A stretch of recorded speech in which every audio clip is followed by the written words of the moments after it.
So, we're back again with the Great Ace Attorney Chronicles. I don't know, it doesn't seem like Healbot is here right now, but it does show me in my activity feed that when I wasn't streaming, Healbot gave me a follow. So thank you very much for that, Healbot. I appreciate it. Hopefully you'll be able to hear that if you ever watch this through. And of course, if I see you again in stream, I'll make sure to thank you. But I just want to get that out of the way so that way, it was clear that I saw it. Okay, but moving on, we have a game to continue. We have the first trial. We got to the halfway point, and then we managed to find a good stopping point due to the save that they gave us. And so let's get this going. We're going to try and prove our innocence, and then from there, see more of the game.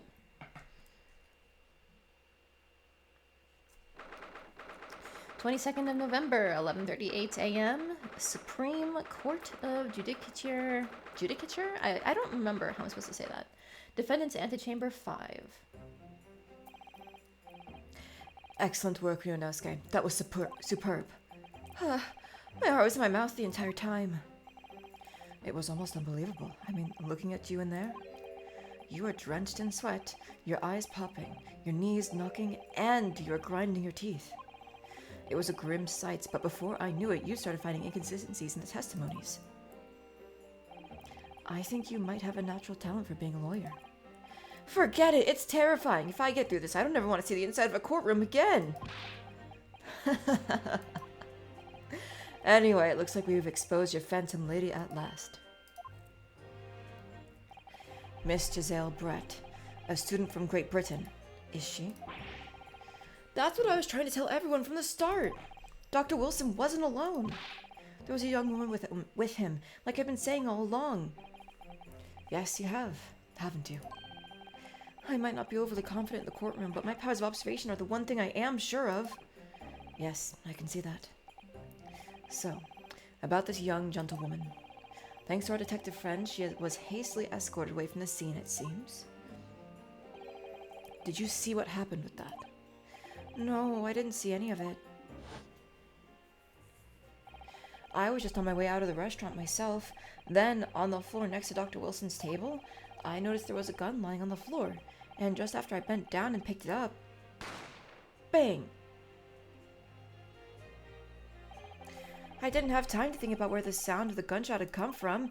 The waiter ran over to me looking as white as a sheet, and he bundled me into some sort of small pantry next to the kitchen. Fast thinking by the detective, he apprehended his suspect without a moment's delay. Yeah, and because I was shut in the pantry, I have no idea what happened outside in the dining area.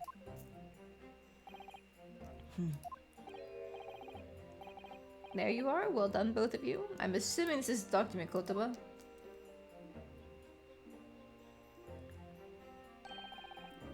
Professor Mikotoba.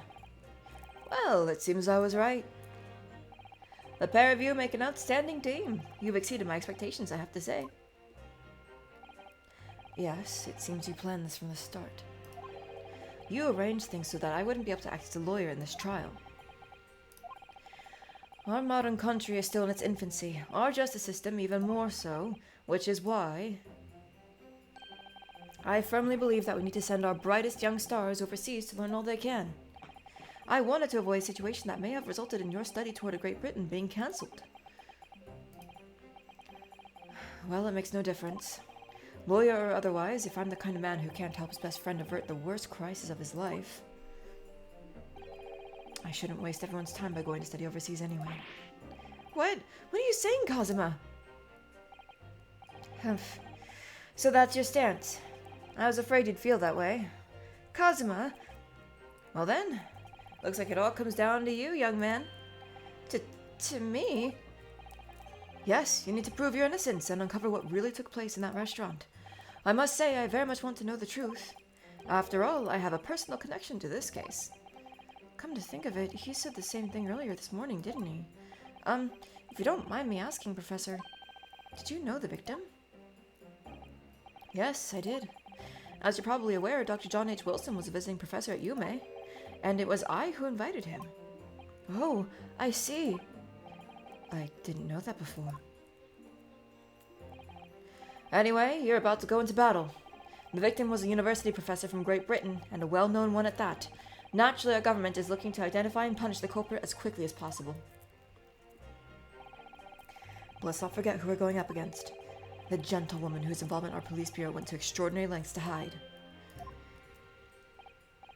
Yes, and I'm sure the prosecution will be using every tool at their disposal to quash your case. But I've no doubt that you pair will put up a good fight, right to the last. Best of luck. Thank you. Now then. I need to run an errand at the university at once. There's something I think we may need. Of course. Good luck, Kazuma-sama.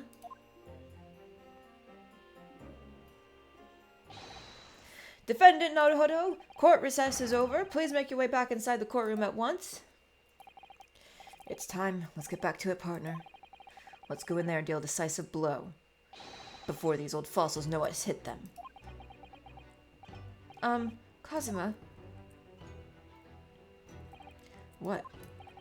Thank you, really. What for? Well, if you hadn't said you believed in me, then I'm fairly sure I'd already have been found guilty by now. Look, I have faith in you. As a lawyer and as a friend. Coming from you, that means a lot. If I'm found guilty in this trial, he's really going to give up on his dream of studying abroad. That's the kind of true friend he is. True friend. Partner. So this isn't just my battle anymore. Whoever we're up against, we absolutely cannot afford to lose. Alright then. I'll save the thank yous for after the trial. You can treat me to one of the sukiyaki meals I like from Yume Cafeteria on University Street. With an extra large portion, of course. Ah, sukiyaki. It's been a while since I had sukiyaki. I would love to have some. 22nd of November, 12:09 p.m. Supreme Court Adjudicature, Courtroom 2.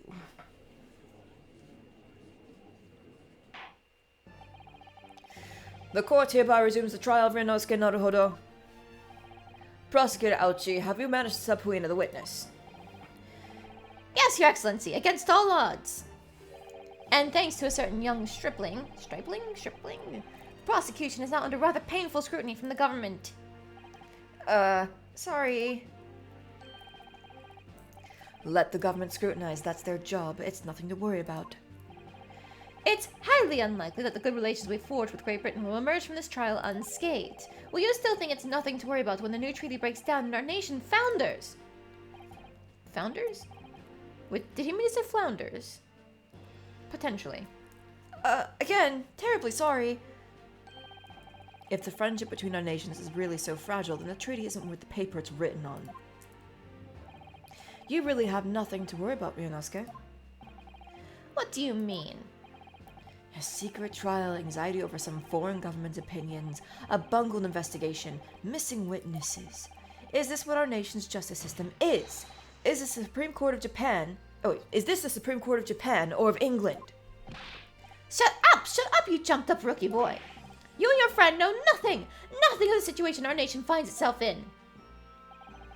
By aligning ourselves with this great world power, we'll become strong. Diplomacy has never been more critical. Steady political maneuvering. That's a typo. That's another typo. Okay, I didn't realize there's so many typos. Steady political maneuvering is what will secure our futures. I won't deny that I'm no expert. I'm just a student. And one who could arguably study harder too. But standing here now in our Supreme Court, there is one thing that I feel very strongly. A country that fails to uphold the truth in its justice system is a country with no future at all.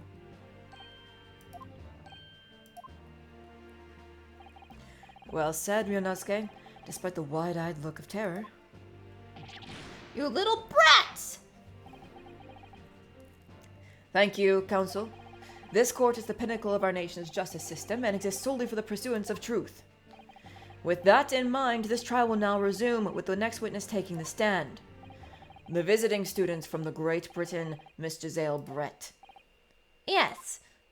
Your Excellency!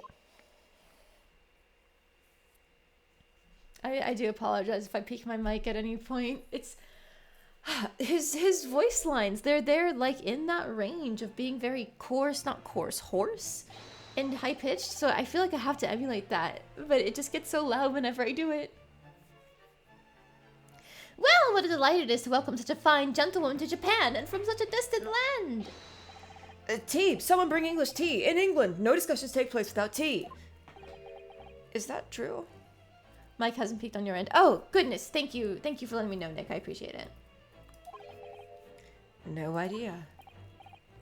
So, ahem. Could we possibly trouble you to state your name and occupation for the court? Of course. My name is Satoru Hosonaga. I have been working undercover as the head waiter at La Carnival, but my true... Yes, we know all about you already. Inspector Hosonaga, where are your manners? In England, it's always ladies first. Is that true? No idea. More importantly, a little earlier today, you said something to me. You said your powers of observation are the one thing you're sure of. Oh, yeah, I think I did, didn't I? Yet your description for this amazing sight was simply a woman. Oop, I didn't mean to hit the button. The back. There we go. Was simply a woman. Sorry, Ryunosuke, but powers of observation aside, your powers of description are sorely lacking. Guilty. So, dear lady, once again, if we may trouble you for your name and occupation, please.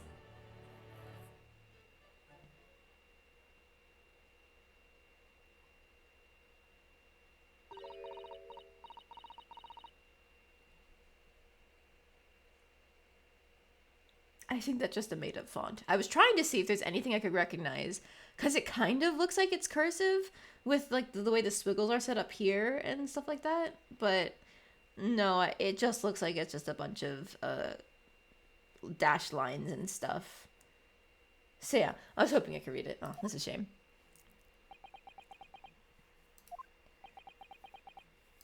I'm assuming nobody knows what she said. I'm terribly sorry, dear lady, but what?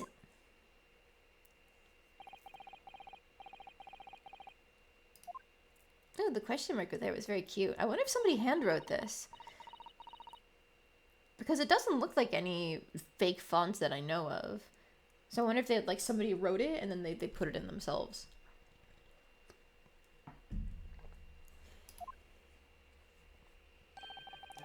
The lady says her name is Giselle Brett. She comes from London, England. She's a visiting research student, currently enrolled in Yume University's medical faculty. Oh my, what a rare treat to hear the dulcet tones of the beautiful language, the delightful language of the British people. I'm afraid I don't understand a word you said, but it was as beautiful as a hummingbird's song. As far as I can tell. The detective is translating her words faithfully enough. Yeah, I agree. You'll obviously do fine in England, Kazuma. Her English doesn't rattle you at all, does it? Nor you. You've clearly been paying attention in your English classes, Ryunosuke. The court thanks the beautiful lady for taking the stand. Now, if we may trouble you to confirm something, Miss Brett. 3 days ago, at a restaurant called Le Carnival, a grim murder took place. The court has been led to believe that you were dining there with the victim, Dr. Wilson, at the time. Is that correct? There's a lot of eyes that they used here, but they are cute.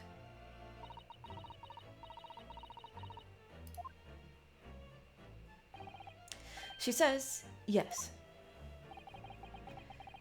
This could take some time. So even though she's studying here in Japan, she can't speak any Japanese.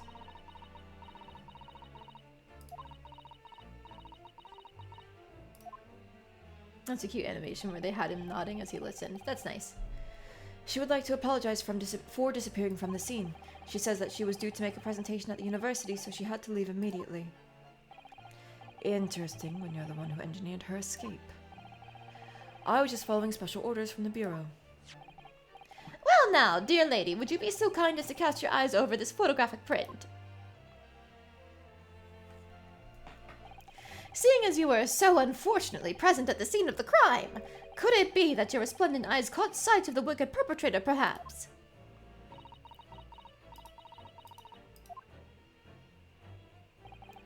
Apparently, it was a very frightening and sorrowful sight.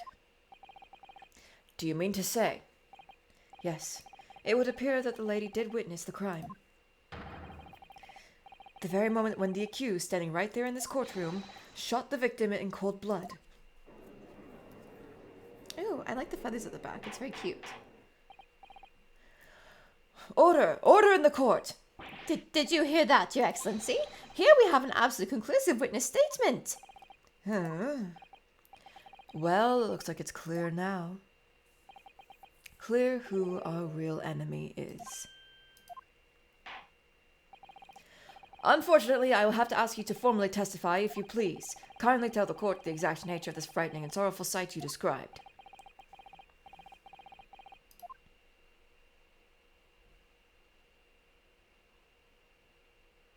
Nod.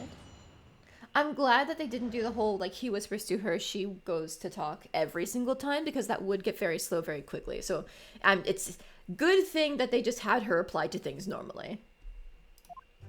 Frightening and sorrowful sight. There we go. Oh, but they're still doing it in the testimony. Oh, Jesus Christ. Never mind, I take it back. They weren't as smart designing this as I thought they would be. I had arranged to meet for a slightly late luncheon with Dr. Wilson that day. The professor was unable to eat, so I ordered for myself only a beef steak. After a while, the accused came over to greet the professor, and they got into a fierce argument. Then, not long afterwards, the accused took the professor's gun and shot him right before my eyes.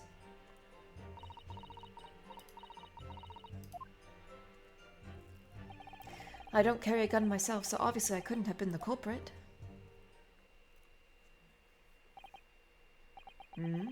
This is a condemning testimony indeed. No, I didn't have any kind of argument with the professor at all. Quiet, you filthy wretch! Look at you, you black-hearted blackguard, and look at the Snow-White Angel! I'm sure even a dark-minded scoundrel like you can imagine whose words the court is going to believe. You're still making the same mistakes, Ryunosuke.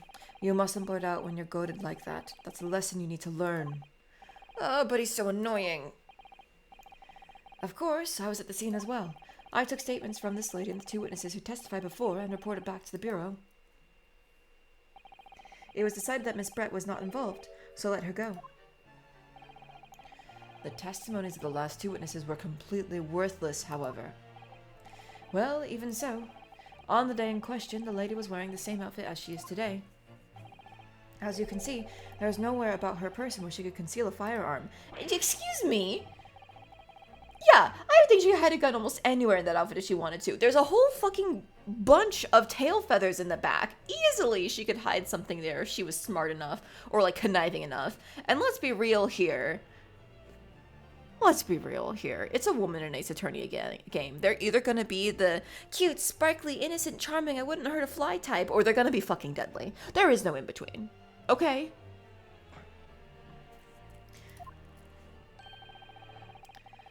Unless and until the precise location where the witness is to have hidden a weapon can be shown, this is moot. There are no pockets in my outfit. I have nowhere to hide a gun. Those are witnesses' own words on the matter. It's a woman in an Ace Attorney game. They're gonna be cute, innocent, or deadly. That's so real. Am I wrong? Like, you can name literally any Ace Attorney woman and they would fall into this category. Like, even fucking Old Bag, or whatever her name actually is, I don't remember anymore. Like, even she falls into this territory. Like, she leans to the more deadly side with how fucking obsessive she is over Edgeworth. Mia, maybe? No, she's deadly.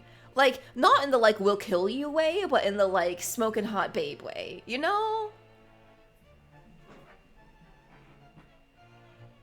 Like, there are several characters who just do complete 180s when Mia is in the room.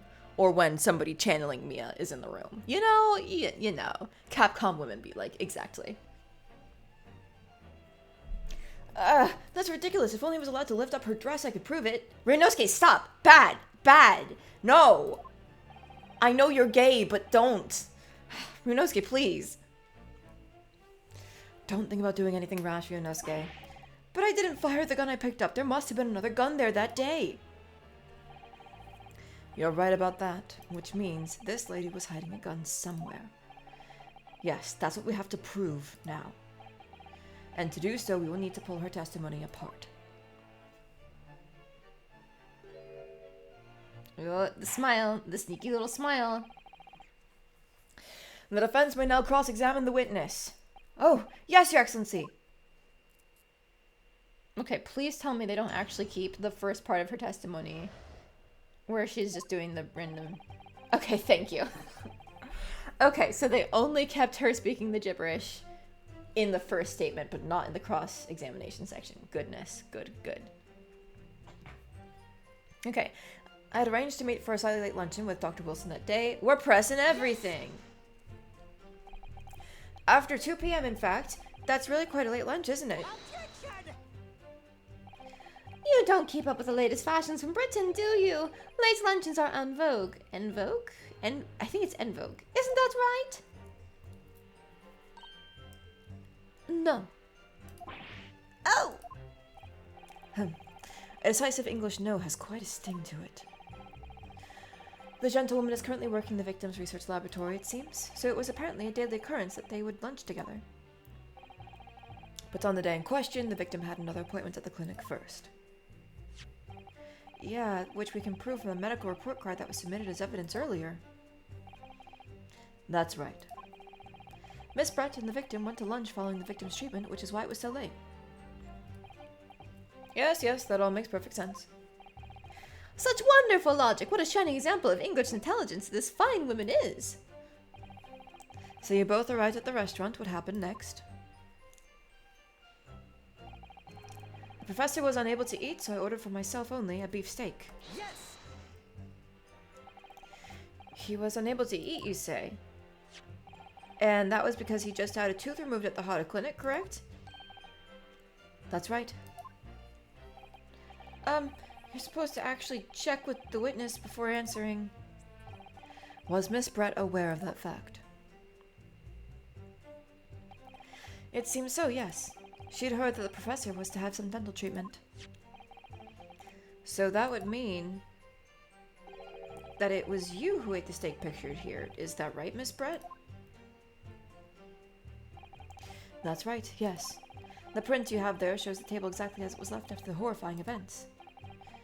Exactly as it was left? Dear me, what a harrowing experience! To have traveled to a distant island on the far side of the world and be embroiled in such a tragic incident! Have no fear, my dear lady. I swear I will crush the evil fiend that has subjected you to this terrible plight. So the victim, Dr. Wilson, had nothing to eat or drink at all. That's right, other than some carbonated water. Just water? Yes, the professor was unable to eat, but he had been given permission to drink water. So it appears that the diners toasted their lunch with a glass of water each. They each raised a glass of carbonated water. What do you think, Ryunosuke, about the witness's last statement? It's meaningful. That last statement of yours, Miss Brett, has a profound bearing on this case. Well, how fascinating. Do tell us, what is this profound bearing, Now, I could be remembering incorrectly. Yeah, there's not a second glass there, so stuff was removed. Yep. They drink carbonated water. It means the killer drinks water. Holy shit, Healbot, you're right! Also, welcome! Thanks for joining me today! Oh, I said this at the beginning. I don't know if you were here yet, but I see that you had followed me while I was not streaming, so thank you for the follow, now that you're here.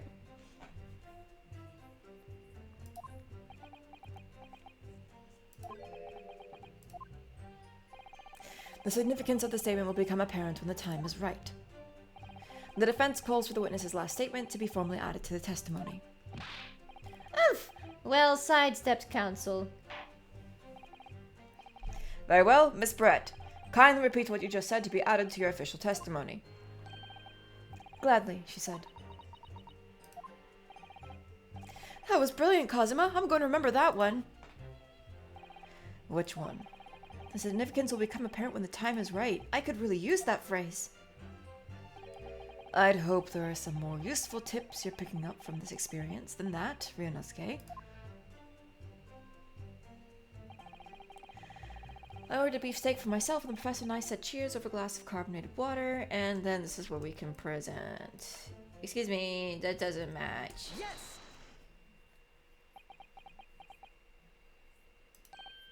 That's it! Let me just confirm something, please. It's to do with this photographic print. Just a short while ago, you spoke of this print showing the victim's table at the crime scene. That it was exactly as it was left.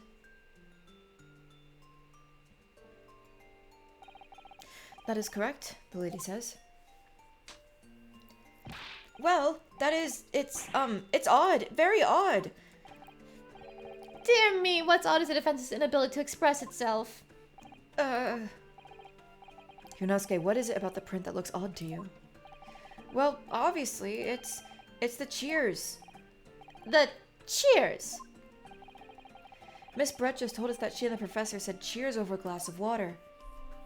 But if that's true, there should be 2 glasses on the table, not 1. Huh. You're quite right, Counsel. There's only 1 glass pictured here. Are we supposed to be impressed by this nitpicking over minutiae? What possible difference does the presence or absence of a glass make on the case? Minutiae, you say? Could it be that the detective here removed a glass from the table to conceal the lady's presence? Of course not. I would never do something so reckless. But there should have been 2 glasses at the table. Or are you going to try to tell me that you can clink with only 1? You're quite right. I certainly took 2 glasses to the table.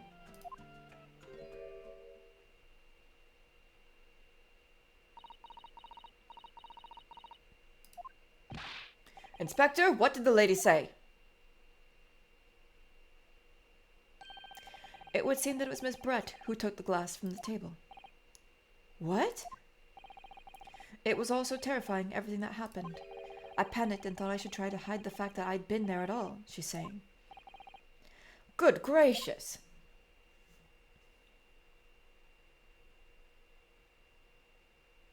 I like how they give her like the very slow, calm, calculated movements. Sorry.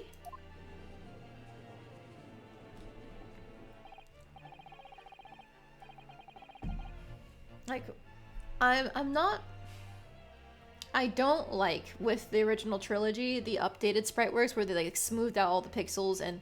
Because, unfortunately, it's not that they smoothed out the pixels, they just redrew everything. And so I don't like that redrawn look just because it feels very uncanny valley since I'm so used to the original sprite work.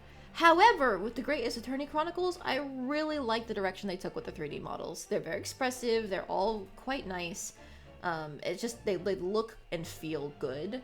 And so they get to, instead of having fun sprite animations, they get to go overboard with like the character acting when they move the models and just making sure everybody has different motions and stuff. And I really like the detail they put into each character animating differently.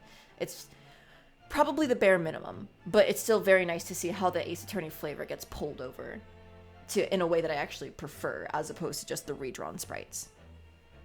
And yet Peelbot, teehee. As I assured the court before, this is of no consequence at all.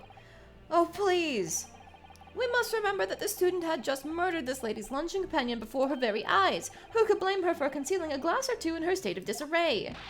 That's absurd. Oh, really? So do we take it that you're not going to accuse this vulnerable young and beautiful woman of mischief? What? No. This can't be put down to mischief.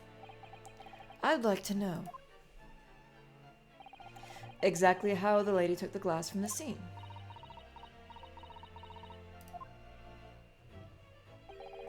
It would seem that she slipped it into a small handbag she was carrying. A handbag, you say? Yes, Your Excellency. A small handheld pouch commonly carried by well-to-do women in England. So the beautiful lady has very graciously explained how and why she removed the glass from the scene now. However, the fact remains that this glass has absolutely no bearing on the case. This student has been trying to confuse the court with logical reasoning, but in the end, it comes to nothing. No more pretentious accusations. You have wasted enough time already. Indeed, the lady has offered a satisfactory explanation as to why she removed this glass. I think henceforth we can consider the matter to have no bearing on the case. Counsel for the defense, are you in agreement? Well, I don't know, really. If you want to pursue this matter further, you're going to need to show that it has some deeper significance. Yeah, you're right. So she took the glass away in her handbag. If there's a deeper significance there, it's... The handbag. Wait, the lady put the glass in her handbag, you say? Yes, do try to keep up. It's already been explained to the court that all English gentlewomen carry handbags for small items. Let me see. A little while ago, Miss Brett stated that the following: there are no pockets in my outfit. I have nowhere to hide a gun. But what she forgot to mention was her handbag, in which it would be perfectly possible to conceal a gun. You're right. Well done, partner. I had a feeling you'd pick up on that too. What are you insinuating, you vile blackguard? It's really very simple. The gunshot was heard when the defendant picked up the gun from the restaurant floor. As he didn't fire that gun, we can deduce there must have been another firearm at the scene. The true murder weapon, if you will. You can't seriously be suggesting. Inspector Hosonaga. Yes? Did you or did you not search Mr. Zale Brett's handbag on the day of the murder? No, sir, I did not. As I thought. In other words, another gun, the one that was actually used to kill the professor, could have been hidden in Miss Brett's handbag. No!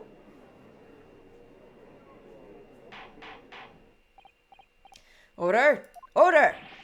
What is the meaning of this, Inspector? The meaning of what, Prosecutor Elchi? Why on earth did you not have the lady open her handbag and show you the contents at the time? Thanks to your bungling incompetence, now she has to endure these uncomfortable accusations. Brilliant work, partner. Now we have a chance to expose the real woman behind the mask. Do you think so, Kazuma? Oh, there he goes again, coughing up a lung. Well, what a sorry situation. Clearly you have no faith in the police. Huh? As I said, I did not search the lady's handbag after the shooting, simply because it was unnecessary. Unnecessary in what way? I ought to thank the student lawyer, really. I have a piece of evidence here that I had completely forgotten about. This photographic print.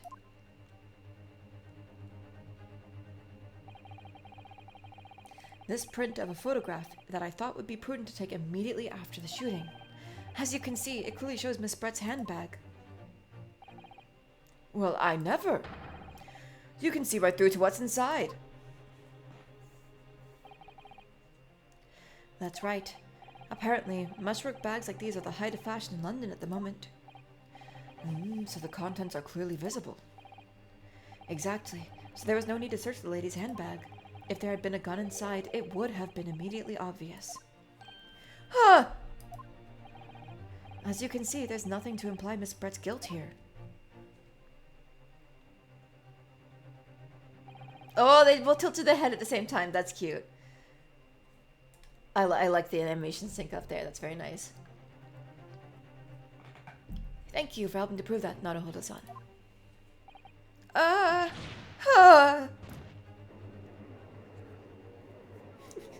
It looks like Kazuma was just looking down at us while we were sitting there face first on the defense stand. Oh god. Inspector Hosonaga, you'll submit that print as evidence at once. Certainly, Your Excellency. Photograph of the handbag has been entered into the court record. I think you've had long enough to cross-examine the witness, counsel. Just making sure I get my examination in here.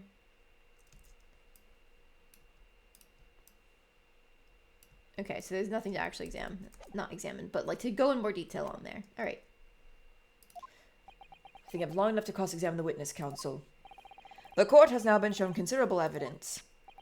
As the photographic print just submitted into the court record appears to have no further significance, I am satisfied that there is no longer any room for doubt in this matter, and I must make my ruling. Indeed, and there is only one logical conclusion, that the pathetic rookie slumped over the bench before us is the only possible perpetrator of this crime. No. Just when I thought I was beginning to turn things around. I'm in a worse situation than I was at the start. Oh, He finally stopped with the hair flowing, not the hair flowing, the ribbon flowing. Kazuma. I'm sorry, Ryunosuke. Now that the cross-examination of the witness is over, there's no way to force the trial to continue. What? You mean this is it? I must say you put up quite a fight for a rookie student, but the weak are meat while the strong eat. You are wasting your time. There is no way to defeat true justice. A fact you can chew on to your heart's content from the inside of your cell. This can't be happening. Am I really going to be found guilty of a crime that I didn't commit? And Kazuma, his dream of going to study in Great Britain will slip through his fingers. Kazuma, What? is there really no chance now of turning this trial around? You heard the judge. There's nothing about that last photograph the detective produced that we can contest, which means there's no basis on which we can argue for the trial to continue. Very well, I will now proceed immediately to the ruling. It seems we'll be able to report to the British government on time after all. That smug little. Ryunosuke Naruhodo, having considered all of the evidence placed before me, I hereby find you. I haven't had a proper objection yet. I want one. Wait! Your Excellency! Ryunosuke. I don't think you can rule on this case yet. There's an objection. I want one, though. This amateurishness is getting tedious. When His Excellency deems that the trial is over, he gives his ruling. That is the most basic protocol of the courtroom. Your Excellency, just a moment ago, you said this. As the photographic print just submitted appears to have no further significance, there is no longer any room for doubt in this matter, and I must make my ruling. Now that means that if there was a problem with the evidence, some significant detail I mean, then ruling on the case at this time would be out of the question. This is blatant straw clutching. Look at this photographic print. All it shows is the handbag the gentlewoman was carrying on the day in question. There can be no problem with this evidence. You'd better know what you're doing, Ryunosuke. I understand your objection, counsel. Certainly, the new evidence submitted by the detective has not undergone the court scrutiny. However, I fail to see how we can glean any new information from this handbag. My thoughts exactly. Really, the prosecution is becoming tired of this rookie's desperate wheezes. Yes, I am desperate, but this isn't a wheeze. There's something about this photograph which just doesn't seem right, if only I could put my finger on it. Very well, I will grant the defense one final opportunity. What? But be warned that if I am unsatisfied by your response here, the trial will be over with immediate effect. Do I make myself clear? Yes, Your Excellency. So, take another look at the photographic print Inspector Hosonaga has submitted before. You will identify for the court where in this print we see the significant detail to which you have alluded. Shoop-a-doop-boop. Do I do the WASDA? WASDA. Yep. And present. Look at this here. There's a very unusual mark on the victim's wrist. That is true. It looks almost like a burn of some description. Dear me, I was pondering what new piffle you would come out with. A burn, you say, on the victim's wrist. Clearly that has nothing whatsoever to do with the magnificent lady's handbag. Yes, that is a burn mark. You're right. Go on, Inspector. The police coroner also noticed it when he was performing the post-mortem examination. It was deemed unrelated to the cause of death, so he didn't note it in his report. What did I tell you? In any case, we have no idea when the victim suffered this burn, do we? And no possible way of knowing either. The more I look at it, the more I find myself intrigued by the curious shape of this mark. However, as Prosecutor Ouchi points out, unless a firm connection to the case can be shown, I cannot allow any further time to be spent on the precise details of this burn.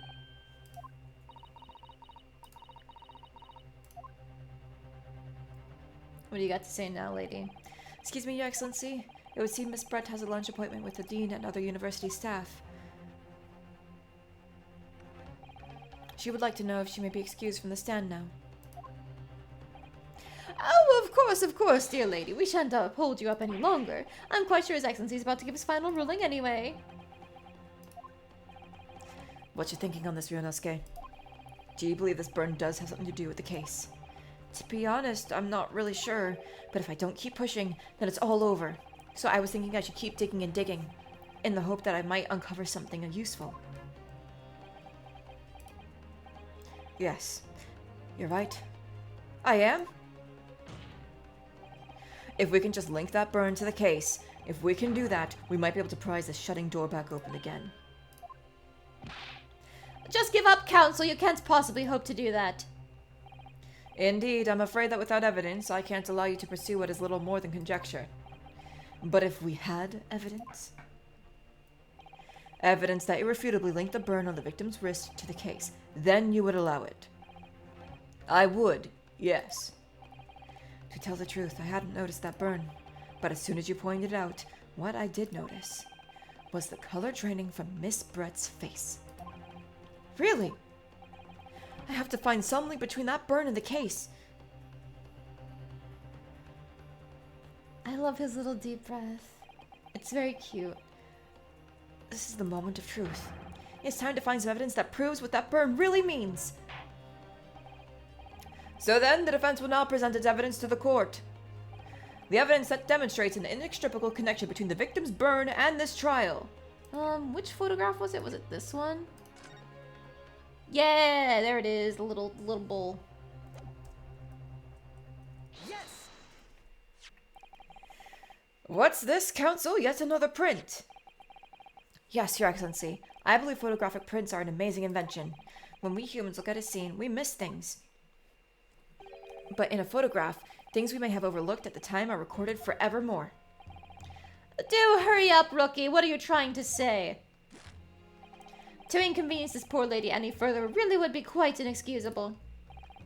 Actually, we may need you to stay with us a little while longer if you don't mind, Miss Brett. You see, it's very clearly visible in this other photograph. How did the victim come to have that unusually shaped burn on his wrist? The reason is recorded here forevermore. What? How? You can't fool me with your little bluffs, boy. If that's your game, then let's see how it plays out. Show the court exactly what you mean. What is it in this photograph that explains the reason for the victim's burn? And then we go. Ha, it's basically centered enough. Wait. It's fine. Yes. It's my thing where I like getting it perfectly on center, but like, you know, I can only be so precise with the WASD keys. Although, you know what? I think I remember last time if I click and drag, then it does the same thing. I'll try that next time. The beef steak! Actually, the point is the metal plate the steak was served on. It's 0.05 millimeters off. I know, Heelbot. I'll get it right next time. Yes, steak. Your Excellency, are you all right? As you can see, there's an emblem on the plate. I would guess it's some sort of trademark of La Carnival. Huh. This emblem on the plate. And the victim's burn are exactly the same shape. Ah! Ryunosuke, you genius! You're spot on. Which means the victim must have suffered this burn while he was present at the restaurant.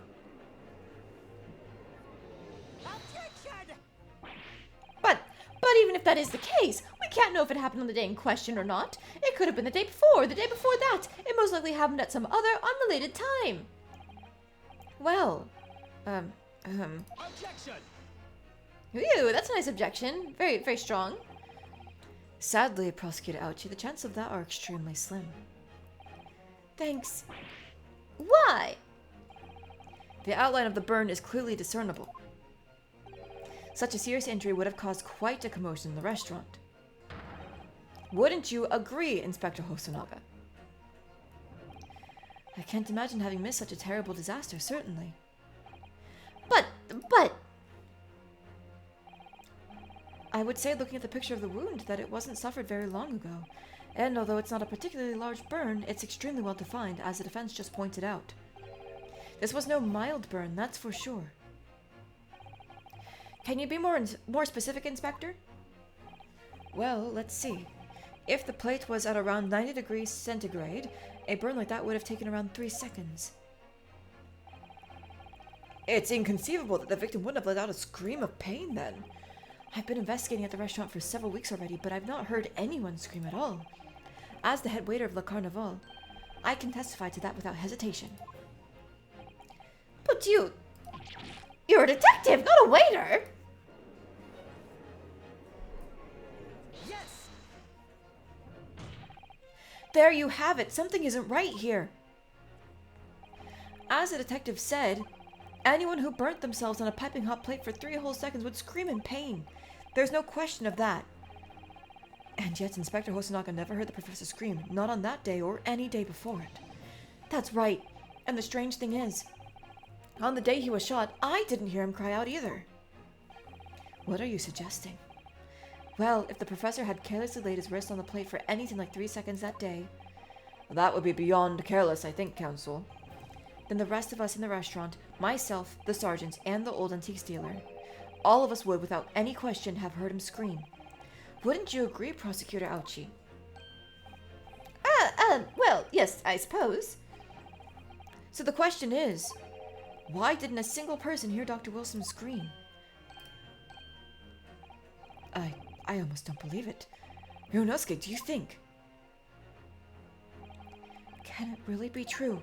I never dreamt we'd arrive at a conclusion like this, but I'm starting to think that maybe we've been led into a terrible trap.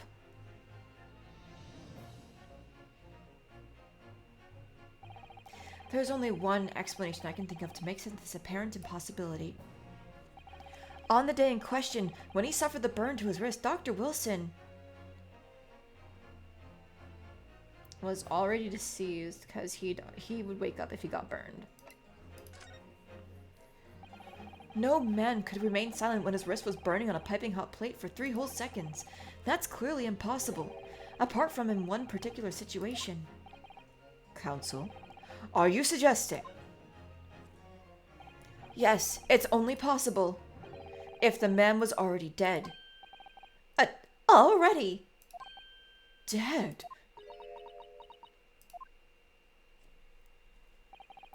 Knowing what we know now, it's the only possible explanation. When the beefsteak was brought to Dr. Wilson's table that day, the professor was already dead. That's madness!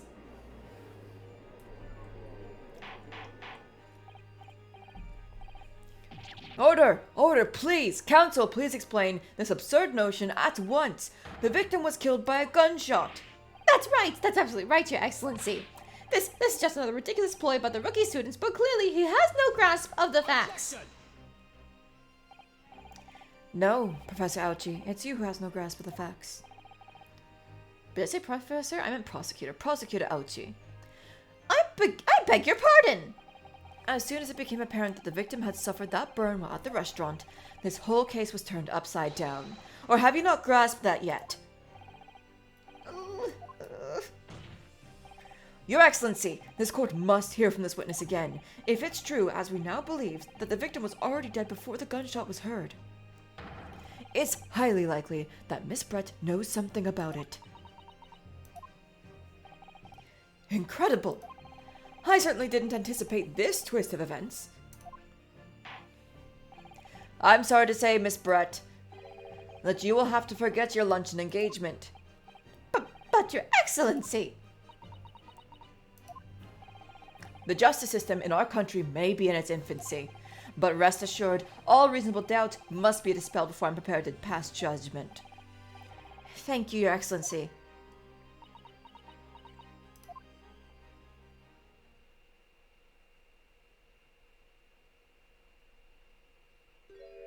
A little smile. What was that smile? Yes, of course. I mean, I'd be delighted to help.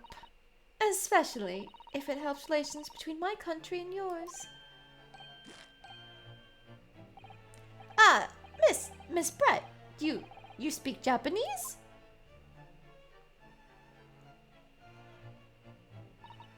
Well, of course I do. I am studying in your country after all. But then, why have you been speaking through an interpreter until now? My mother tongue, the Queen's English, is the most refined and elegant language in the world. As a gentlewoman, I try to avoid speaking in your vulgar tones as much as possible. Yes, the casual racism. Go off. But it seems the men in this land possess none of the chivalrous virtues of English gentlemen.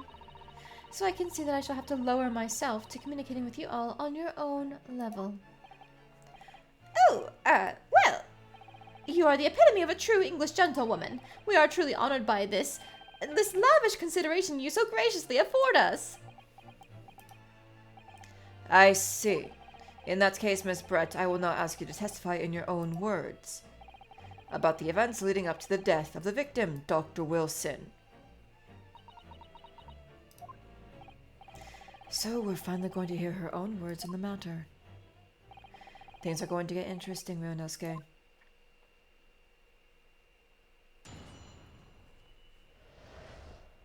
The victim's death. Unfortunately, I have no idea when the poor man burnt his wrist like that. When the waiter brought my steak, the professor and I raised our glasses in a toast.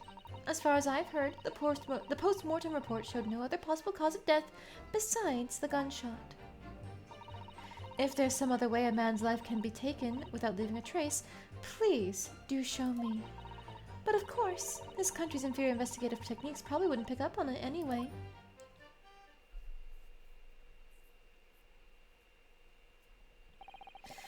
That most captivating and beautiful testimony will go down in the Supreme Court's history. Thank you. Easy does it. I hope that this is the last time I have to sully my lips with the coarse tones of your unbecoming tongue. Oh, forgive me. I do hope I haven't insulted anyone. Not at all, not at all. It is a delight merely to hear you speak, dear lady, and it seems very clear from your testimony that this boorish talk of the victim's burn is utterly irrelevant. I will be speaking to your country's Minister of Justice about what has happened here today. The Minister of Justice? May that irritating little bully of a student be given the harshest punishment possible. Amen. Huh? Thanks? Was that a prayer then? Well, you'll have to forgive the irritation, Miss Brett, and put up with a cross-examination now. I expect you've noticed that this little bully of a student, as you put it, doesn't miss much. It doesn't miss much, making it sound so ominous and threatening when they're sitting there sweating bullets. I'm sure I don't need to remind you, counsel, that this will be your final cross-examination in this trial. If you fail to demonstrate any problems with this witness's testimony, I will be ruling on the case immediately. Is that clear?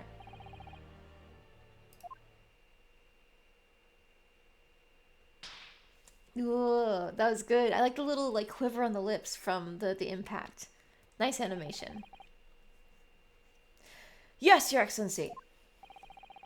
Then you may now proceed with the cross-examination.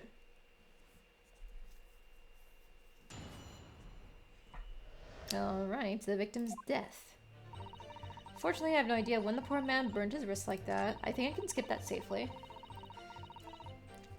Raised our glasses in the toast. Give me that.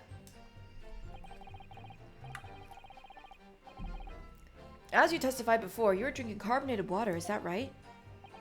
Dr. Wilson was only permitted to drink water at that time, if you remember, which explains why he ordered that drink. Correct, waiter?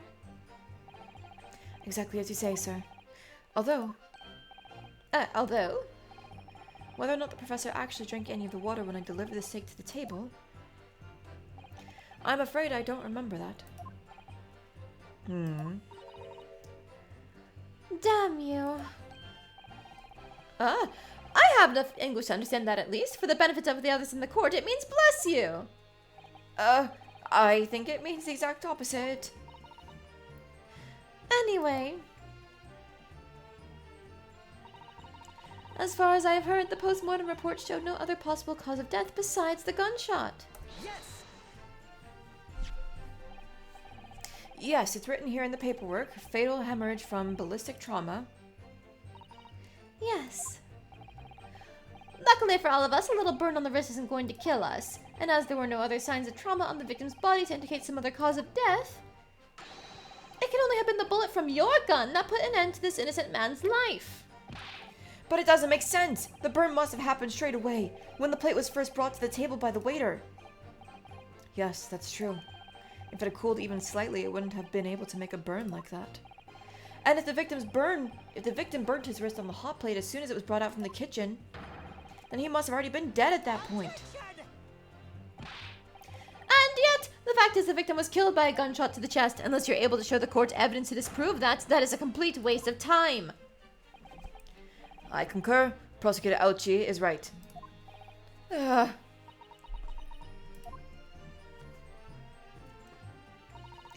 If there's some other way a man's life can be taken without leaving a trace, please do show me. Yes!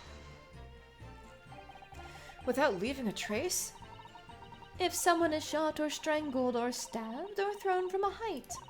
However a person's life is taken, there are always telltale traces on the body. Quite right, dear lady. And as our police force has thoroughly examined the body of the deceased, there can be no doubt. Isn't that right, Inspector Hosonaga?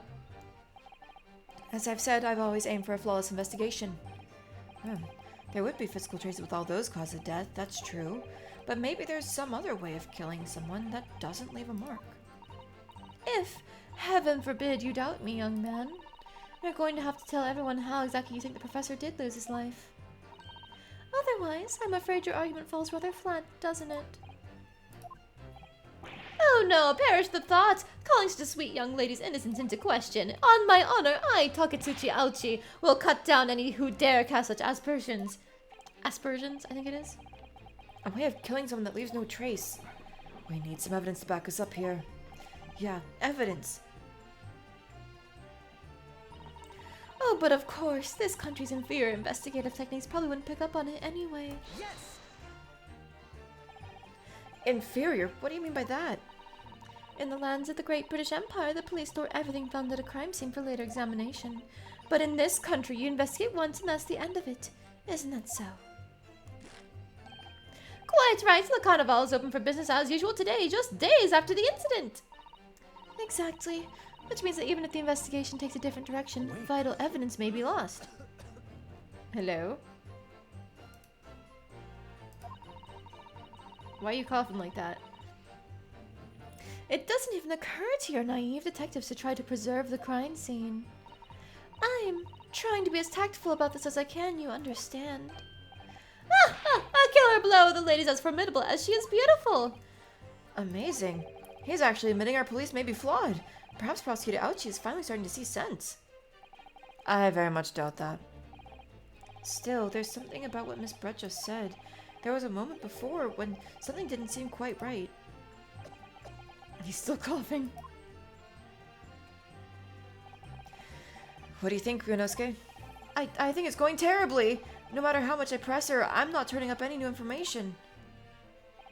Yes, as I suspected, she's a tough witness.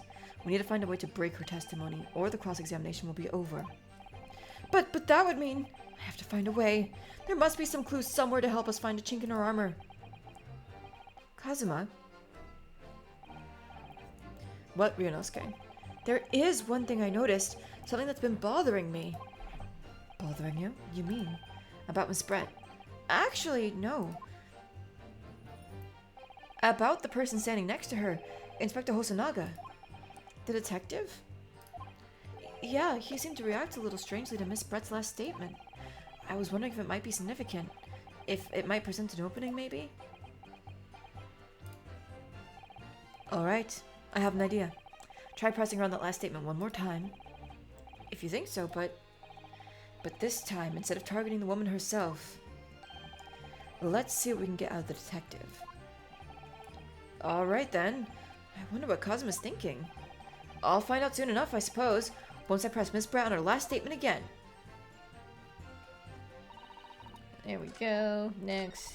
Next. And now we press again. Yes! Inferior, what do you mean by that? Great British Empire, they're storing things. You investigate once, that's the end of it. Come on, give me the option. Wait. There we go. There it is. Which means that even if the investigation takes a different direction, what vital evidence may be lost? Yeah, there it is again! The detective's reaction is just the same as before. Why? Up until now, the detective has been in the stand with Miss Brett as her interpreter. But things are very different now. For this testimony, the detective is just listening to what the Englishwoman has to say. This could be a golden opportunity. What do you mean? When people are actually testifying, they're usually very careful not to let anything slip. However, when they're listening to someone else speak, you'll find they often let their guard down. You're right. Look at him. He's lost in his own thoughts. It's time to pursue the man and his train of thought. Sorry, pursue? I'll explain how to do it now, Ryunosuke. It's all to do with the witness marker. What marker? The one that we just put on the screen.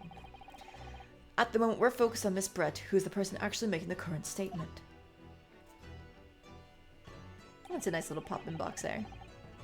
By moving the marker left and right with A and D, you can turn your attention to other people in the stand. While you're looking at the other witnesses, you'll be able to pursue them with space. If you can catch the person at just the right time, you might uncover some new information to pursue. If you ever notice a strange atmosphere amongst the people in the stand, take a good look around. Alright then, so first I should move the marker across with A and D and focus on detective, and then pursue him with space and see what's on his mind. Here we go! Which means that even if the investigation takes a different direction, vital evidence may be lost. Let me go. I'm trying to do it now. There we go. And now... Excuse me. Excuse me? Oh, that's cute.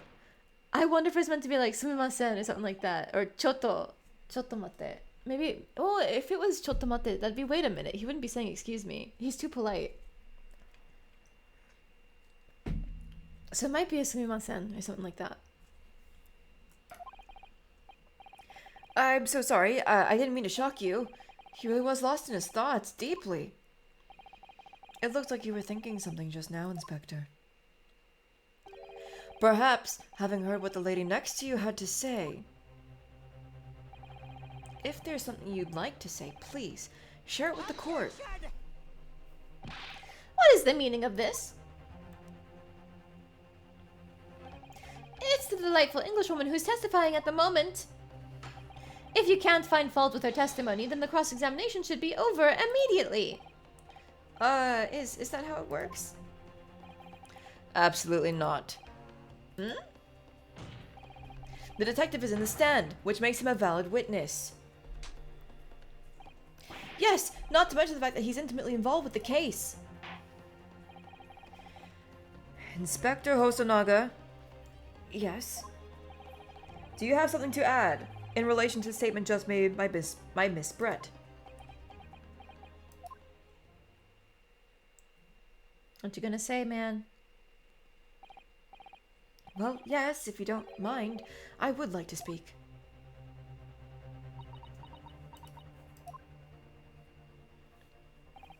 The lady is right. Our country's police practices are not as modern as those used in Great Britain. Which is why I, Satoru Hosonaga, always strive to make every investigation I'm involved in flawless. What do you really mean by that? I'll tell you what I mean. I won't have evidence lacking on my watch. I'm not afraid to take everything I can from the scene of the crime. It's preserving evidence, you see. I don't care if they call me a crime scene thief. I'm not ashamed of what I've done. Oh, Jesus Christ. Isn't that technically a crime, man? A crime scene thief? And I do it again. Yes, exactly. Well, it looks like the lady's remarks touched a nerve there. Take this, for example. Is that? This is the bottle of carbonated water that I took to the victim's table on the day in question. And yes, it's lost all of its fizz, having been opened 3 days ago now. But it was carbonated water. I don't care what anyone says. Yeah, there's some left in the bottle. I can see it. One day, our police force will be among the best in the world. The time is coming. I guarantee it. I'm sorry, Hosonaga. Gumshoe exists. And he's a very nice guy. But he is not a good detective. Your legacy isn't looking too bright. I'm just saying. Oh, there he goes again. Maybe he'll die before he has any kids, though. He'll be fine. Or not fine. I can't say I condone the witness's actions, but I do understand the sentiment. The court will accept the glass bottle of water as evidence. Carbonated water the victim and Miss Brett shared on the day of the murder. It was on the victim's table. Let me just... Miss Brett, can you confirm this is indeed the bottle from which you drank on the day of the victim's death? Let me just...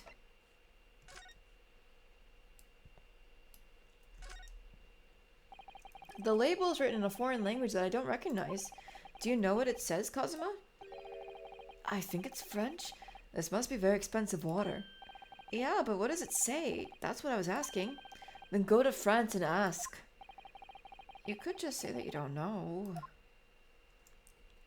Alright, I think it's the arrow keys for the faster one. Yes.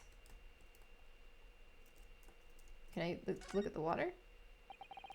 So this carbonated water is the last drink Dr. Wilson ever had. It looks like there's a little left in the bottle.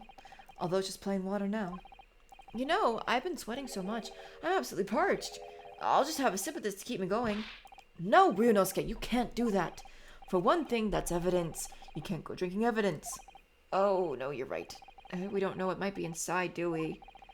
You never cease to amaze me, Ryunosuke, in more ways than one. I wonder, could there be anything in this water?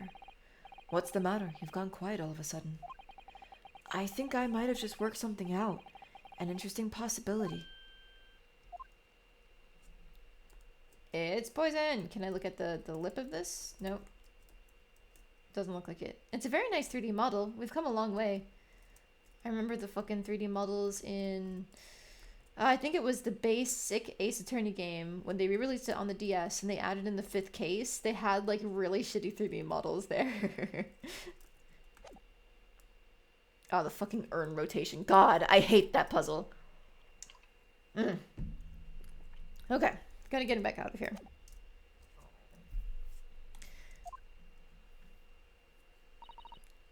Yes, it was that bottle. What was that about? She seemed to avert her eyes when she answered the judge's question. Ooh, sorry for the yawn. I should have muted myself, but I covered my yawn instead. Very well, counsel, you may resume the cross-examination. And the inspector will kindly control his fervor. Ahem.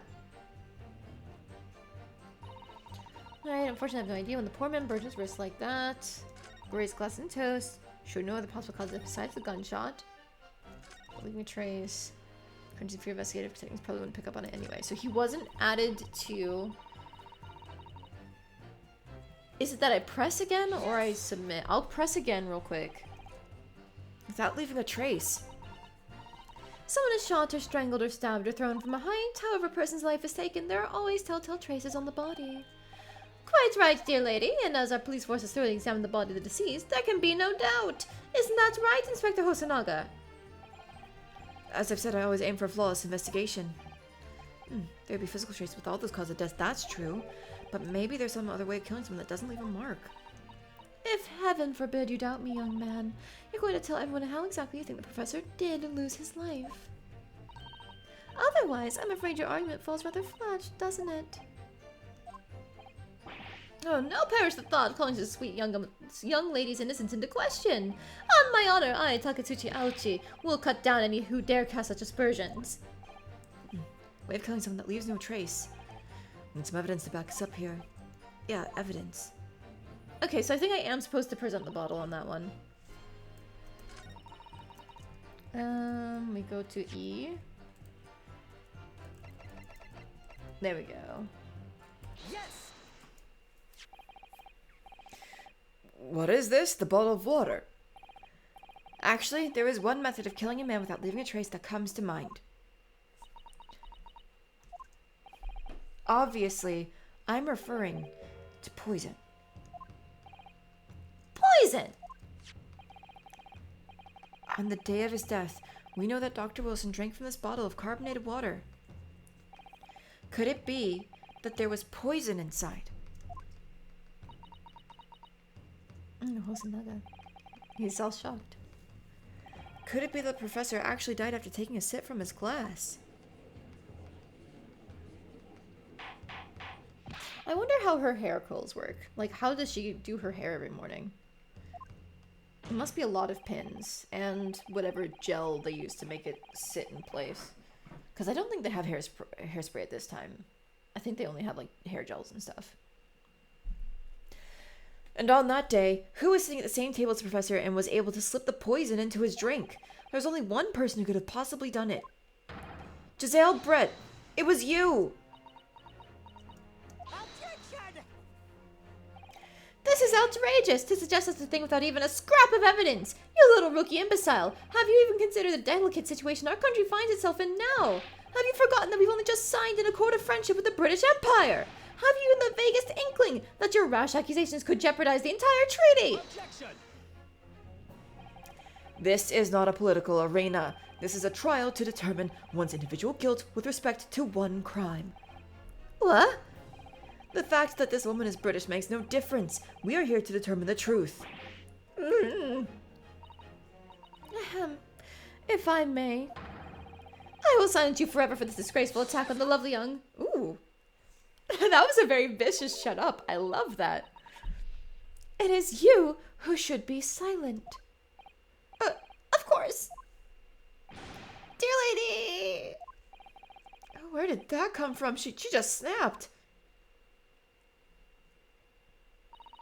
I'm afraid I may have spoken unfairly before. I offer my most humble apologies. I'm sorry, milady, to what are you referring? I described your police force as inferior. But no matter how inferior they may be, you still investigated this particular point thoroughly, I believe. The bottle, I mean, Inspector, and whether it contained poison or not. Of course. You did? Have you forgotten what my guiding principle is already? I strive for a flawless investigation every time. I don't believe it. Naturally, we tested the inside of the bottle and its contents. And? What did you find, Inspector? I ordered tests for every toxin that's available in this country at the present time. We could find no trace of poison of any description in the bottle of carbonated water, Your Excellency. What? Are you sure? The tests were meticulously carried out by the chief coroner himself. No! No!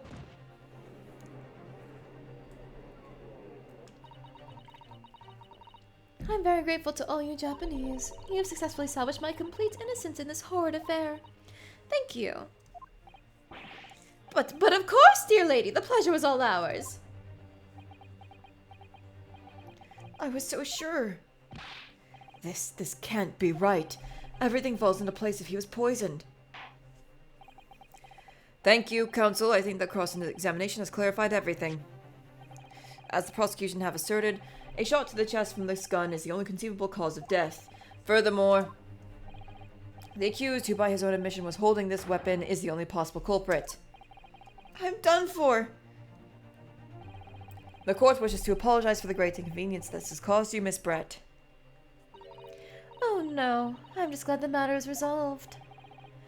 Before proceeding, I must ask the counsel for the defense. Do you have any further new evidence to present to the court at this point? Kazuma, I'm sorry, Ryunosuke. I have nothing more. Well, if you'll excuse me now, I really must be leaving.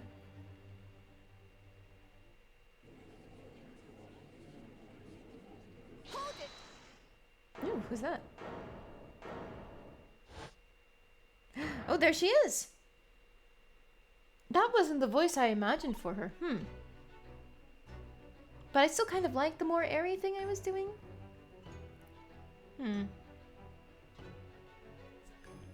Please, wait. Isn't that...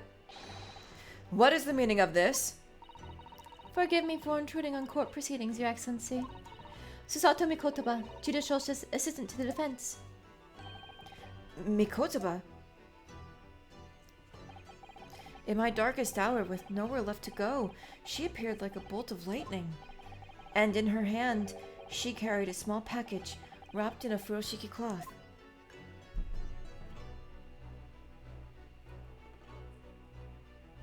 Ooh, another checkpoint. I forgot there was another one for this trial.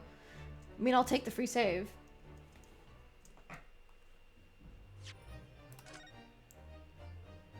Second slot, because we always cycle our saves. Furoshiki cloth. She can't even afford a handbag.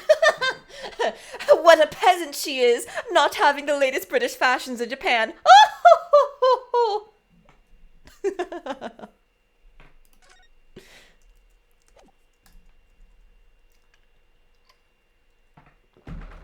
These simple Japanese don't understand the fashion that they're missing on. They're still wearing their kimono and their hakamas. Alright, that's enough of that.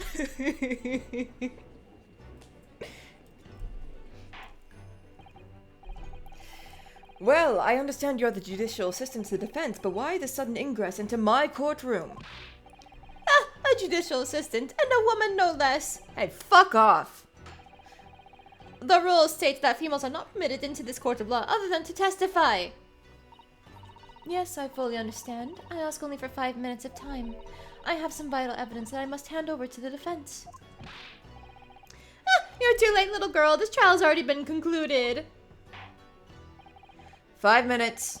I will not allow a moment more. But, Your Excellency! I am most grateful.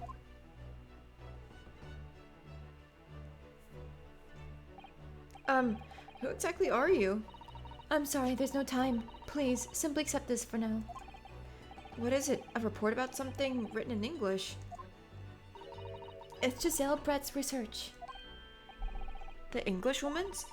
After the trial resumed earlier, I hurried back to the university. I went to Dr. Wilson's laboratory in the medical faculty and borrowed this paper. Oh yes, that's right. Miss Brett was studying under the professor, wasn't she? So does this research, whatever it is, have something to do with the case? I'm afraid I don't know. I haven't been able to listen to the proceedings of the trial myself. Oh, no, of course not. Special characteristics of curare and its effects on human subjects. Interesting. Curare? What's that? I've never even heard that word before.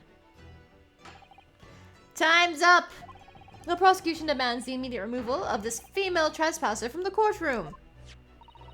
There was too little time for me to read it in detail, but I've summarized what I could on a note just inside the cover.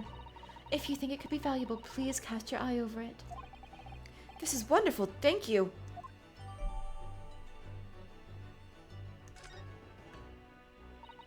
Goodbye then, and good luck.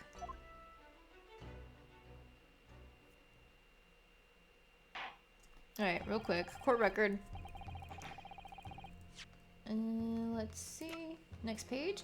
A report detailing an unknown poison that Miss Brett has been researching during her time at Yuma University. A poison made from the bark of certain trees in the jungles of South America. The hunters of the region have used it since ancient times to incapacitate their prey. Instant paralysis of the entire body and subsequent death even in minute doses. Word of entry. The above-mentioned effects occur when the poison enters the body through a wound, such as that inflicted by a blowpipe dart. Due to the ability to render the human body paralytic, it's believed that the toxin could have application as an anesthetic. However, a solution for the respiratory arrest caused as a result of full body paralysis must be found first, or patients would die of suffocation. Oh, okay. You know, I was wondering why the fuck is she researching a poison when she's a medical student? But pursuing avenues of anesthesia, that does make sense. Okay, yeah.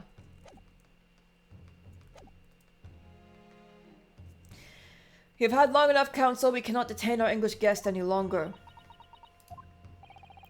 I ask the prosecution and defense now one last time. Does either side have any further evidence to present to the court? I presume not, but... The prosecution has made its case convincingly enough already. Nothing more to add, Your Excellency. Ryunosuke, we're out of options here. This really is our very last chance. Yeah, I know. Your Excellency, the defense does have new evidence. That look. The unyielding stare of a true Japanese warrior. Well, Miss Brett. Yes, Your Excellency. If you wouldn't mind, perhaps you could grace us with your presence a little longer. It's a delightful invitation, but I'm afraid it's not so very long until tea time. I'll have to politely decline. Forgive me, Miss Brett. It seems I wasn't clear. I realize it was phrased as a question. However, I must ask you to treat that as an order. It's a very Japanese thing to do. If you're going to go invite someone out, then like you should be phrasing it as a question, not like a "let's go do this." It's like a "do you want to go do this?" Like it's the way that you ask it is it's different in the conjugation and stuff. I wish I could remember how it's supposed to go. But that's how you do it. You ask the question of "shall we go do something?" as opposed to just stating it outright. I've said it many times before, but the Japanese language makes no sense. My apologies, dear lady. So, counsel, what is this new evidence that demands the court's attention? Book. Yes! Miss Giselle Brett, we understand you are studying under Dr. Wilson at UMA University doing research. Research, by sheer coincidence perhaps, into a deadly poison. What? Poison? Where are you going with this, counsel? A toxin known as curare, Your Excellency.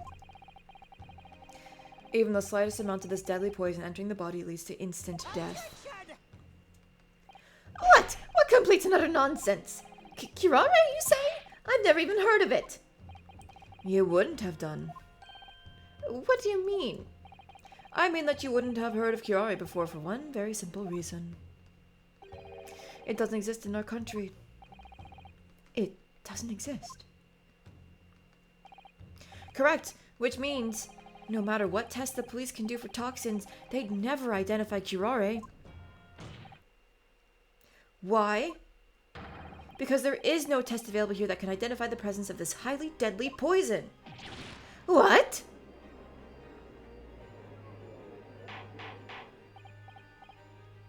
Yeah, that's why I'm saying it like this, because it's like, it sounds like it should be a Final Fantasy spell. I guess technically with the Cura series, it's Cura, and then Curaga, not Curare. And I don't think there's ever been like a Curaza or anything like that. It's just Curaga's at the highest. But it sounds so much like a Final Fantasy spell. I've just been treating it like that. Order! Order! Counsel, does this deadly poison truly exist? Oh yes, there is Curaja. I forgot about Curaja. I've played so much Final Fantasy XIV, I can't even remember the proper spell names. Because they've taken to just numbering a bunch of different things in the game. Like, I play Black Mage, and it's like Blizzard 1, Blizzard 2, as opposed to Blizzard, Blizzara, Blizzaga. There are a lot of people who are very upset about it being numbered, but I think it's just easier to remember this way. Let's see. According to this report, authored by the visiting research student from England, curare has long been used by the tribespeople of South America as a poison to lace their arrows. It seems that it's reasonably well known among European doctors and scientists. To lace their arrows! The report states that it's produced from the extract of a tree that grows deep in the Amazonian jungle, and it was first brought back to Europe at the turn of the century by explorers. It claims that animals shot by arrows laced with curare suffer instant death. Doesn't that about sum it up, Miss Brett?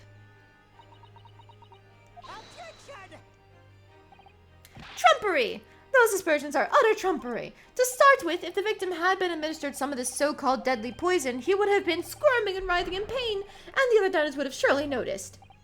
That's true. What do you say to that, Inspector? Obviously, I would have noticed a disturbance like that. Well, I don't remember anything like that either. I didn't notice the professor being in any kind of pain. According to this, however, it's the other way around. What do you mean the other way around? The very fact that the victim didn't show any visible signs of distress is evidence that curare was used. Explain yourself, counsel. The moment this toxin enters a person's system, it causes instant paralysis. In other words, afflicted victims lose all strength and are completely unable to move. Even if they were in total agony, there would be no visible signs of pain at all. How terrible! Obviously, if a man lost all his strength in his muscles, he'd collapse on the floor. But with a chair under him for support, as Dr. Wilson did, the effects could go largely unnoticed. But I don't follow, Kazuma. That's just paralysis. I thought the poison caused instant death. The full explanation is extremely unpleasant. The poison causes immediate paralysis, as I said, leaving the victim unable to move. But after a short time, the paralysis is so severe, it causes the muscles that control respiration to fail. Respiration? In other words, the actual cause of death is suffocation. And all the while, the victim is conscious and aware, just unable to move. That's hideous! To the observer, it would look almost like the victim was slipping peacefully into an endless sleep. But for the victim himself, his final moments would be a living hell. That is the true nature of this deadly curare poison.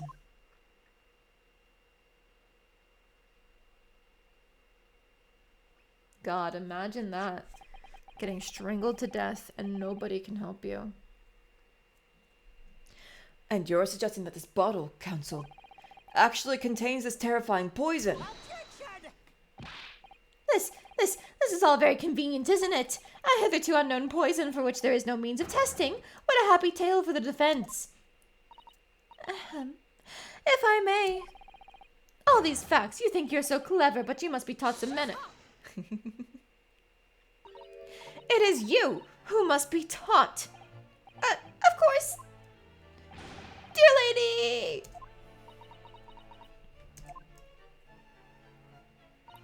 So, this is how you Japanese behave, is it? What?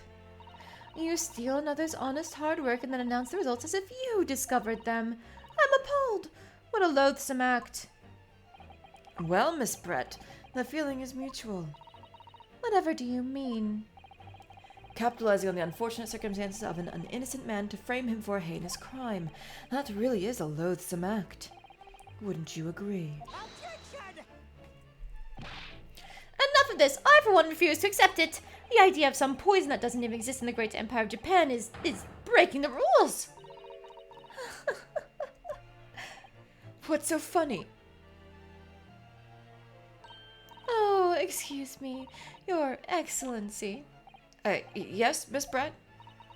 May I borrow that bottle for a moment, please? Well, yes, I don't see, why not?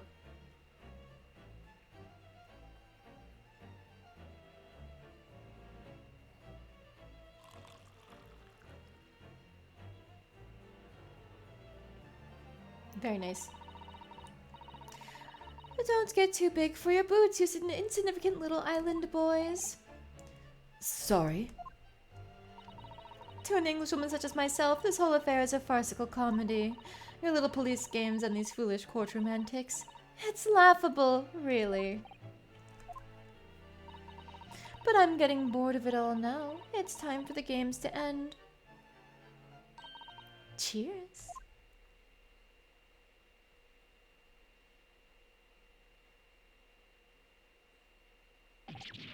Wait! What are you doing? Come on, guys, read the notes. You should know, she'll be fine. No sparkle left at all. How appropriate for this shabby affair. My Victorian says you're from the British Isle. What do you mean, island boys? Yeah! Yeah, I'm so glad somebody else had the same thought. England is an island too, woman.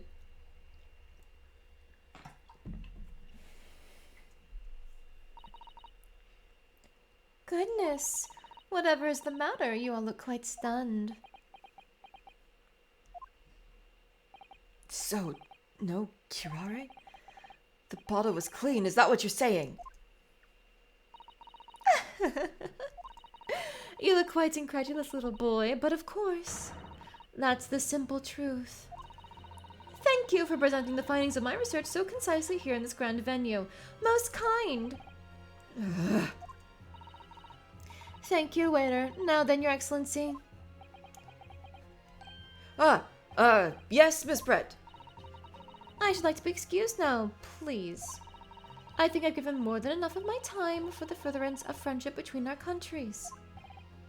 Yes, dear lady. We are most gratified with all the assistance you have given. This doesn't make sense. There had to have been poison in that bottle. So how? How did she? How did she swallow a whole glass and live to tell the tale? I don't understand it. Well, I suppose if nothing else, this little Far Eastern charade will make for interesting conversation at the next party I attend in London. There has to have been poison in that bottle, doesn't there? But there can't have been, because otherwise she would have keeled over dead. Come on, Ryunosuke. We have all the clues now.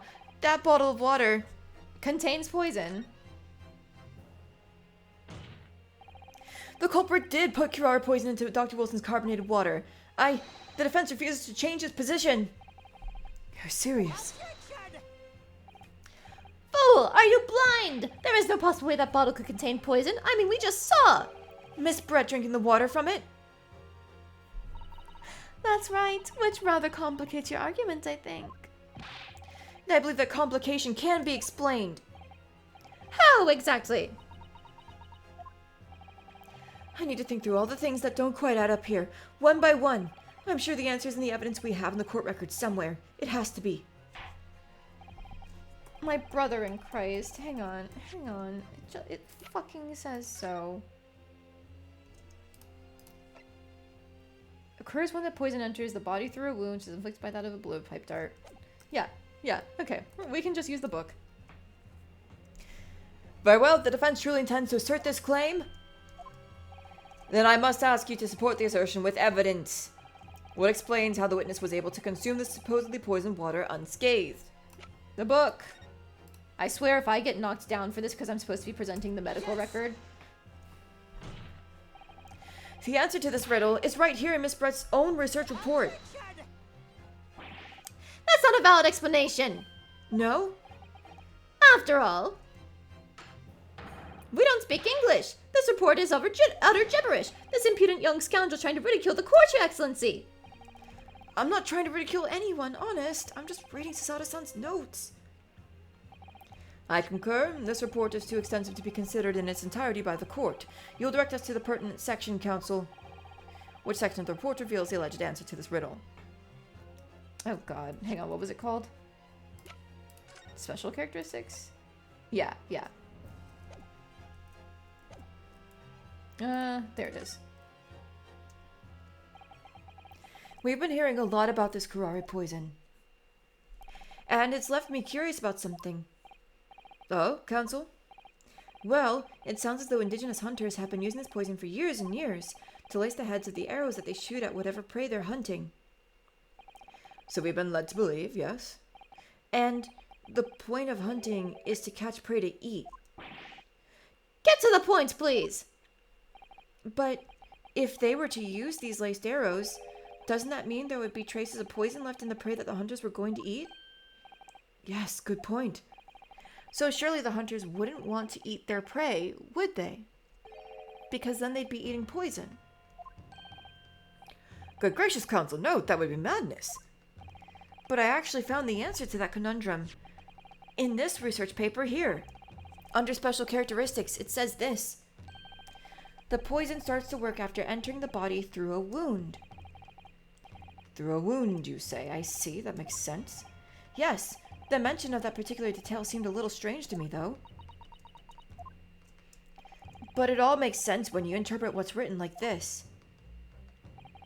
When curare enters the body through an open wound, it has terrifying poisonous effects. However, when it enters the body via the mouth, it has no poisonous effects whatsoever. What? Miss Brett, you authored this research. You knew curare's special characteristics, and you knew that you could make a spectacle of drinking that water without any danger to yourself.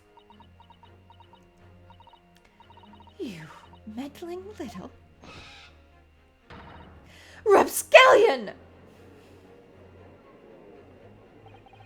Is that what a swan sounds like? That sounded more like a raptor screech than anything. Well, Ryunosuke, it turns out you're an even better lawyer than I thought you'd be. Really? Me? A lawyer?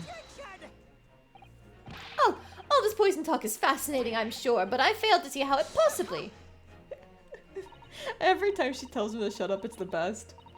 So, the yellow-bred little puppy has a new toy to play with, some facts he read in a book. But I'm afraid knowledge doesn't suit you, little boy. It only makes you look silly. What are you trying to say? Your schoolboy's logic has a fatal flaw. Is it schoolboyish? I wouldn't be surprised if swans sound like raptors. I mean, I guess I wouldn't be either. Because I know geese, they kind of honk. But that's not a screech. But swans and geese are supposed to be fucking devils, right? Like, they will murder you if they get the chance. Flaw? As even your brain has managed to deduce, curare is safe to ingest. It seems likely that its effects are neutralized by the acidic nature of the gastric succus. Succus? I don't know.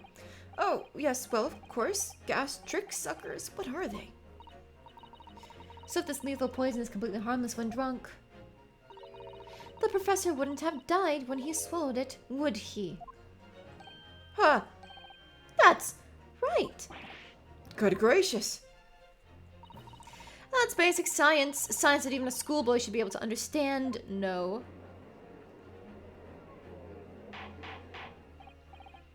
Order! Order in the court! The logic holds. If the lady and the professor drank the same poison, they would be affected in the same way. Are you trying to suggest? Yes, this curare poison is completely irrelevant to the case on trial. That's right. Surely even a little cockroach like you could understand something as simple as that.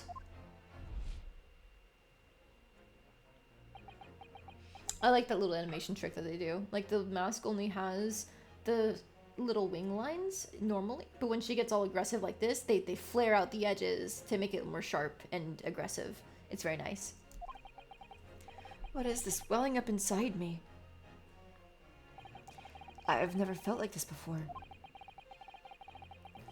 Hello, you think your internet is working this time? Lamp? Oh my god! Hi, Lamp! Hi!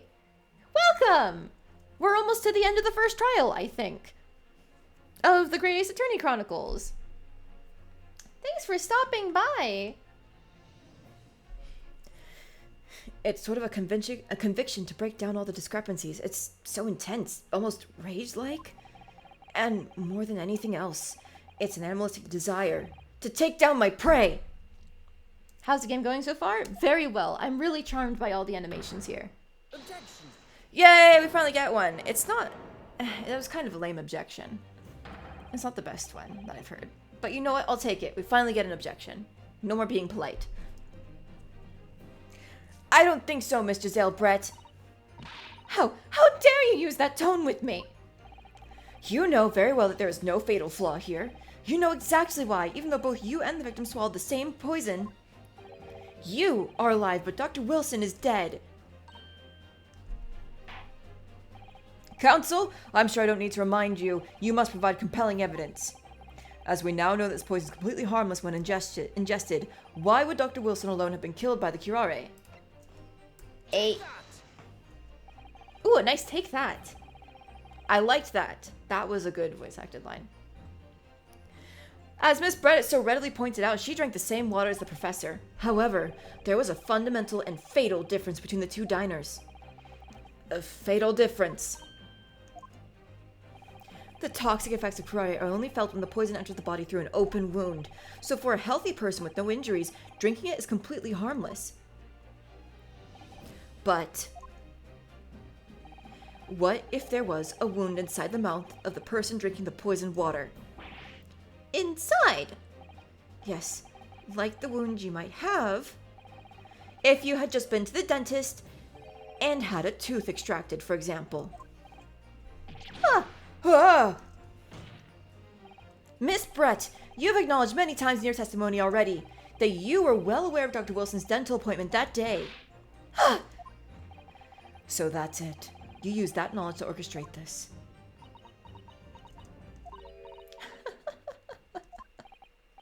Is she laughing?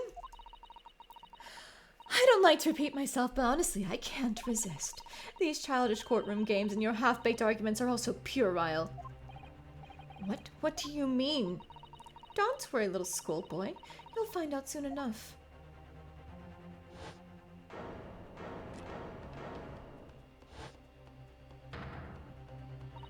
You see, when you leave vital evidence lying around, you never know what might happen to it. No! I mean, it could just slip.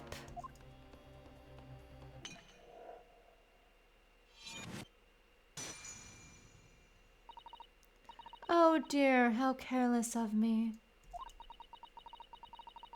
I'm afraid some crucial evidence may have just been tragically destroyed. No! Imagine if she had set up a whole plot to kill him based on that drink the thing, and then that day she just so happened to get an open sore in her mouth. That would be awful. Although that does bring up the question, like, you wonder if any of those hunters... What if one of them just so happened to have, like, a random cut in their mouth? Like, they bit their tongue or something, and they ate the food that they had caught using the poison. They must have died instantly. Those poor people. But you know, it's fine. It's fine. It's an elaborate murder scheme. Not everything is... We don't need to think about all the ways it could go wrong. Officer, what are you waiting for? Collect up as much of the water from that broken bottle as possible, at once! You're wasting your time. This delightful carpet under my feet here was a gift from the British Empire. I assure you, it will soak up the water beautifully. You have neither the technology nor the presence of mind to recover it.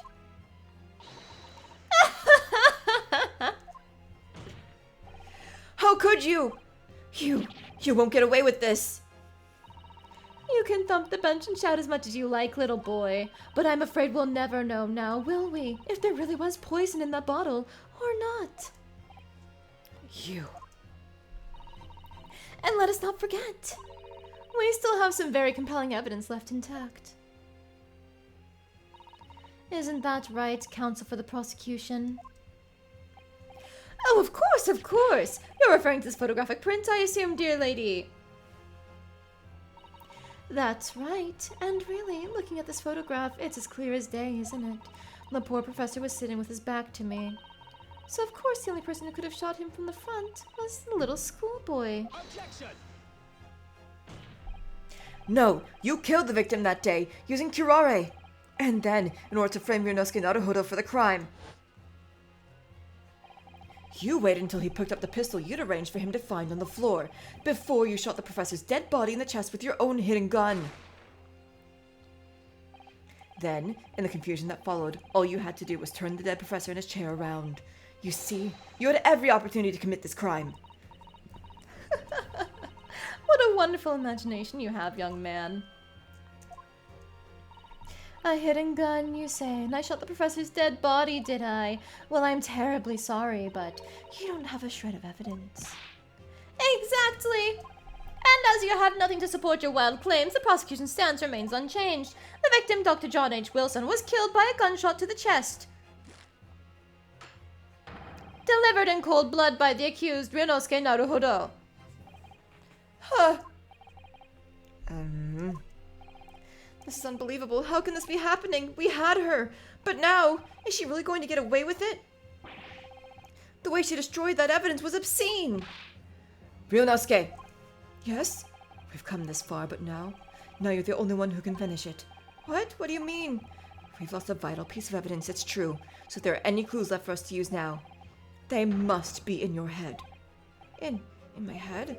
You told me before that your powers of observation were the one thing you could really depend on. Well, yes, that's true, but I didn't manage to notice that this woman was a foreigner with a swan on her head. So think back again now. Try to remember every last detail about the scene that day. Everything you saw, everything you felt, every color, every smell. What I saw, what I felt. Every color.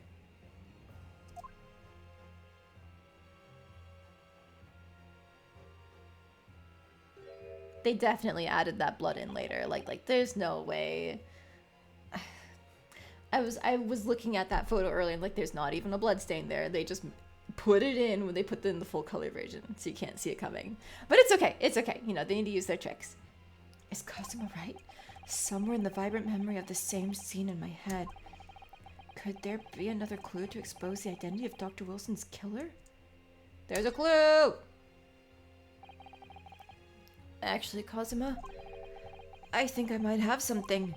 Thinking back over everything I saw, I might have uncovered another clue. You always have something up your sleeve, don't you, Ryunosuke? Come on then, let's wipe the smug smile off that Englishwoman's face with some evidence. All right, I can't wait. Yeah, beat her ass! It's been niggling me for a while that something feels amiss in my memories of that day. Whatever it is could be the key to arriving at the truth about all this. It's here somewhere. The clue that shows who Dr. Wilson's real killer must have been is... Okay, so then now I can drag this, and now we can get it centered. Inspector Hosonaga, answer me this. Yeah? Huh? What is it? He's still miles away. Probably thinking about that bottle being smashed. As you've said a number of times now, you strive for perfection in your investigations, don't you? Absolutely. I wonder, therefore, if perhaps you took anything else from the scene of the crime? Like, for instance, the plate of steak that you took to the victim's table that day. Wait a minute! Where are you going with this? Where are you going with this, little boy? It's just a memory that's been troubling me. What memory? I saw the scene shown in this photographic print with my own eyes that day. And I saw that on the wooden base of the plate that the steak was served on was a spattering of blood. What? Oh, really? And what of it? Obviously that must have happened when you shot the professor. No, that can't be the case. Take a good look at the photograph and the relative position of everything there. The plate of steak is almost directly behind the victim. If I'm supposed to have shot Dr. Wilson in the chest from the front, there's no way that blood from the victim could have ended up directly behind him. Ah! Yes. For blood to have made it onto the plate, it implies the plate was between the victim and the shooter. Which means the shooter must have been sitting opposite the professor as you were. Giselle Brett? I beg your pardon! This is beyond ridiculous, fabricated nonsense. Is the court seriously expected to believe something the accused has apparently just remembered seeing?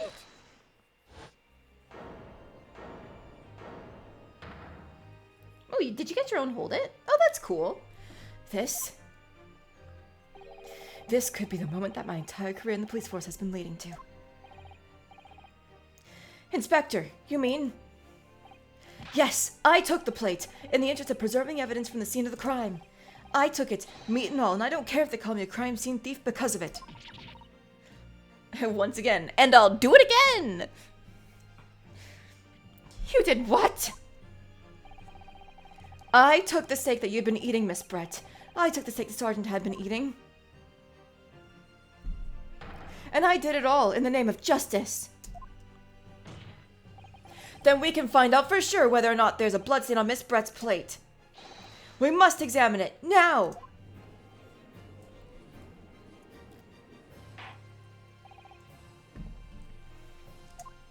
I might need to take a break at some point to refill my water bottle. I'm already halfway through and I'm not even halfway through the stream! The court wishes to examine the plate from the victim's table immediately. Yes, sir.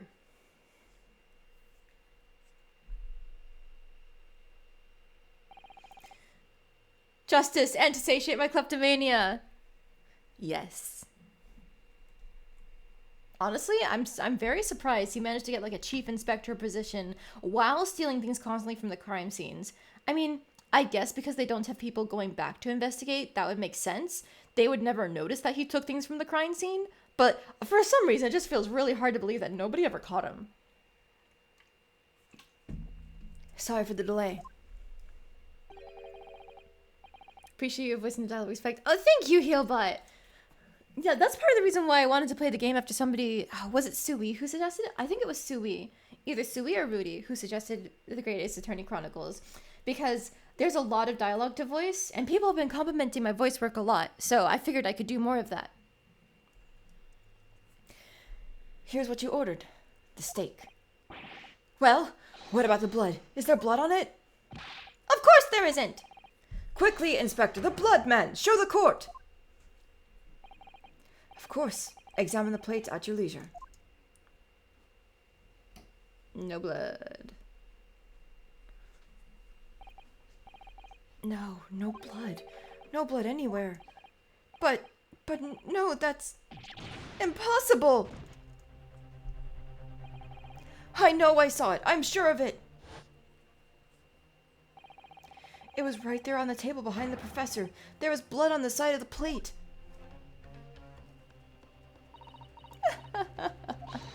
What an unbecoming expression, little boy.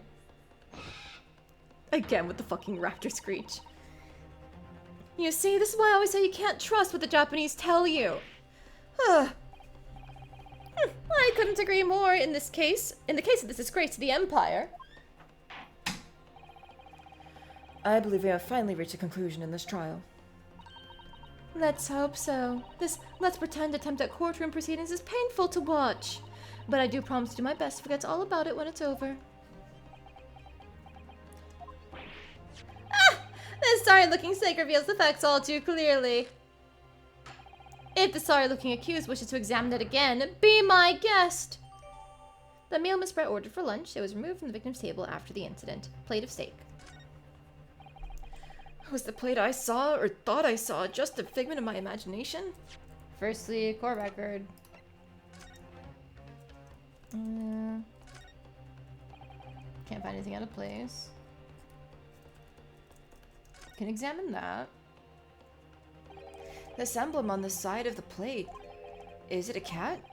It's a cow, obviously. Most likely because the restaurant's signature dish is beef steak.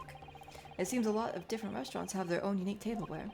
So this is the symbol of La Carnival, is it? Can I examine anything else on it? The steak itself?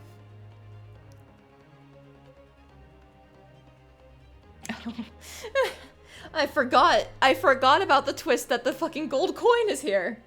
Huh? What in the world is this? I think it's a Koban coin, and the hallmark is from the Hoi era, I believe. No, I don't mean what is it? I mean, what's it doing there? Wait, did you say it was a Hoi Koban? Yes, and apart from the meat juices, it looks to be in good condition. I imagine it's very valuable. Oh, this isn't the first time today that there's been talk of a Hoi era Koban. I've heard of pearls before swine, but I've never heard of bullion and bouillon. That's a lame joke, Kazuma. And I don't think you ever will again. This is extraordinary, though. This means... Okay, let's get back out of here. This is it now. I've lost. Ryonasuke, it's not over yet. Not until the final gavel. Huh?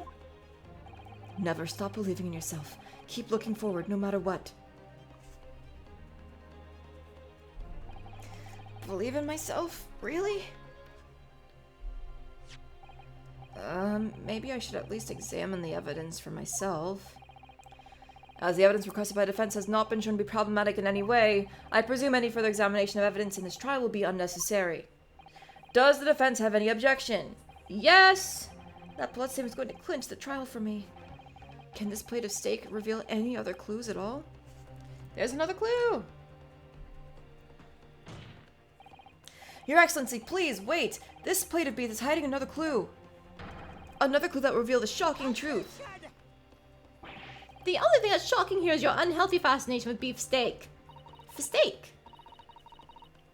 Your Excellency, I think I've made myself clear, haven't I? I will not be able to turn a blind eye to any more unnecessary procrastination in this trial. I'm sorry, Miss Brett, but we must ensure a thorough examination of the evidence.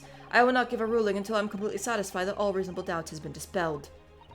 I see. As a newly affirmed ally of my country, that's still your position, is it? Thank you, Your Excellency. Counsel for the defense, you will now clearly show the court to what you are alluding. Where precisely on this plate of beefsteak is this new clue to be found? We don't really have to worry about being centered on this one. It's a giant fucking piece of steak. Got it?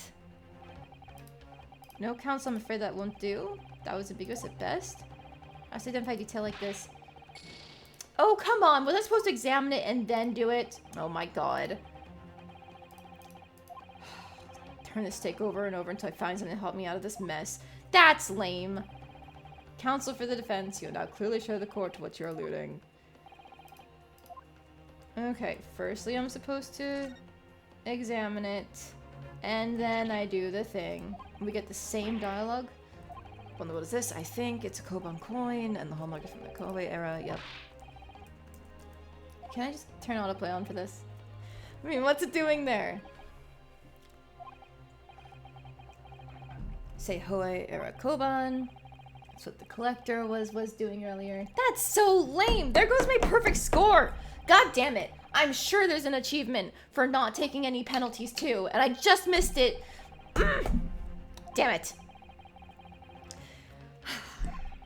And my last save was forever ago. Motherfucker. If it does bug me, one day I'll go back for it. Right now, I'm just gonna keep going. Got it. Got it. It's very British, even though we're Japanese. Oh wait, shit. Autoplay off. Autoplay off. I forgot it was still on. Koban? What on earth? Probably a fast forward option for replaying old chapters. Oh, you're probably right. That'll make it go a lot faster. Once we do it later, it'll probably be quick. Yeah, almost for sure. I think I remember seeing that in the options section, actually. There's a whole skip thing. What on earth? A Hoei era one at that. Miss Brett, this is in fact the beefsteak that you ordered at the restaurant on the day in question, is it? Tell me, why is there an old coin seemingly hidden underneath the meat? I love the venomous nature of the shut up every time. Like, that was a very good line reading, whoever did that. What's a ridiculous question? How should I know? I've never seen that thing before in my life. I don't know what this is, but I want no part of it. I fail to see how this is relevant. A coin under the meat. That could simply have been a careless mistake by the chef in the moment of distraction. Don't be absurd. We're supposed to believe that this happened by an accident in the kitchen. A rare Hoei era Koban just happens to be hidden underneath that piece of steak. If this turns out to be irrelevant to the case, I'll rip up my ticket to Great Britain right now. He's right. It can't be a coincidence. Your Excellency. Yes, Counsel? A rare Hoei era Koban just happens to be hidden underneath that piece of steak. If this turns out to be relevant to the case, I'll give it my lawyer job right now. By all means, don't let us stop you. No one invited you anyway. Perhaps, little boy, you should realize that it's you who's irrelevant. Even though I'm the one on trial here. The point is, it's essential that we ask the owner of this coin if he can explain what it's doing under that steak. The owner? Yes, it's obvious. There's only one person it can belong to. The owner of the Koban that was found underneath the beef steak is... Hello. Kyuryo Korekta. Ugh, that's such a lame pun. Obviously, it can only be the antique dealer and owner of Asite, Kyuryo Korekta-san. Cutie, as in Mr. Cucumber something? Honestly, these ridiculous Japanese names are quite unfathomable. Ah, yes. The old man who testified earlier alongside the military sergeant, correct? Yes, Your Excellency. I remember him saying that he was up to something with his Koban coin when it happened, at exactly the moment the gun was fired. A gunshot interested me not. I was far too busy on the floor. Too busy on the floor? Sorry, what were you doing? Hunting for treasure. Indeed, the Hoyera Koban, my prized coin. Then this Hoyera Koban, do you mean to tell me? No, please. Why would Correcta-san's Koban be sandwiched between the victim's beefsteak and its plate? It makes no sense. Which is why I'm asking to bring Correcta-san back to the witness stand so we can ask him. Officer, bring both witnesses that testified earlier back in here at once, without a moment's delay.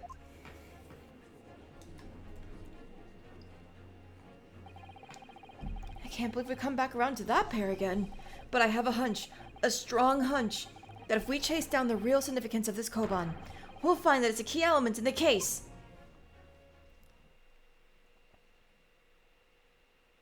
I was about to say, if that's another to be continued, that's insane. I forgot how long this first trial is. What's all this about? Why have I been called up again? Don't you realize that it's dinner time for little baby Ido? When my son's belly's empty, he's fiercer than a pack of wolves. Exploited by the police, we were, like miserable dogs, forced to bear false witness. When cast from this courtroom, myself, I became a ruined man in a trice, a worthless, withered antique. Nothing more have I to say. The sun has set on this Rasute shop owner's existence. Be that as it may, Correcta-san, something has come up to light that requires your clarification. As far as your Rasute memory serves, have you ever seen this common Oh! Did the knife get stuck in his foot? Is he okay? That's the one, the very exact one that is. The resplendent, splendiferous holy treasure that my rusty bones managed to misplace that fateful day. It can't be! As I thought. Young man, enlighten this decrepit old fool, put me out of my misery. Where was my treasure? Where was it dropped? Oh, I'm not sure if it was dropped anywhere. We found your coin sandwiched between a beefsteak and its plate, soaking in the seasoned meat's juices. Sandwich? Soaking? Seriously? Clearly it couldn't have fallen there by accident, which means somebody must have hidden it there on purpose. Somebody concealed my holy treasure between a slab of meat and a metal plate. Who would do such a thing? Such an unconscionable thing? Not it. Not me. Excuse me. Could I say something? Yes, of course. Proceed, Inspector Hosonaga. I mentioned this earlier on in the trial, but I was working undercover in the restaurant in order to investigate another case. Ah, yes, that's right. The secret undercover operation. Le Carnival is a high-class Western cuisine restaurant. It attracts wealthy diners, including many foreigners. Recently, there's been a run of similarly executed thefts, targeting the restaurant's rich clientele. A number of such incidents have been reported to the police bureau. Wicked crimes indeed. We wanted to nip the case in the bud quickly, especially with so many foreigners being affected. So that's why you were sent in undercover, is it? Yes, I took on the job of waiter at the restaurant in order to flush out the criminal. It seems likely that this Koban incident is the work of the same thief. So unbeknownst to us, there was a master thief at the work in the restaurant on a regular basis. The place was already the scene of several crimes, it seems.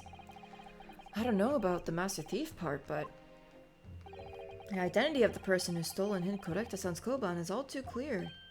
What? What? I think the court would like to hear the defense's view on this matter. Tell us, who was the despicable scoundrel that stole Correcta-san's Koban and hid it under the steak? Gee, I wonder.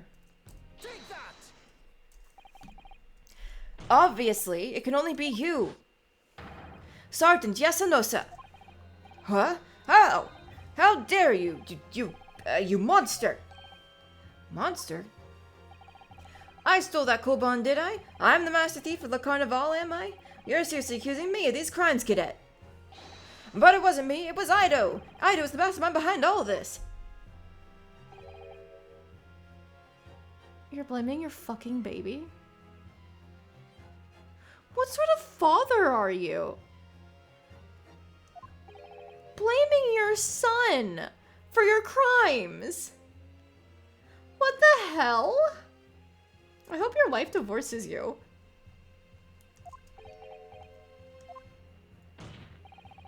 You would push the blame for your crimes onto your own son, an innocent little baby? The child can't be tried as an adult. He can't be forced to testify against him. No, Nick. No. Oh my god. Jesus Christ. It's you who's the monster, Sergeant Nosa.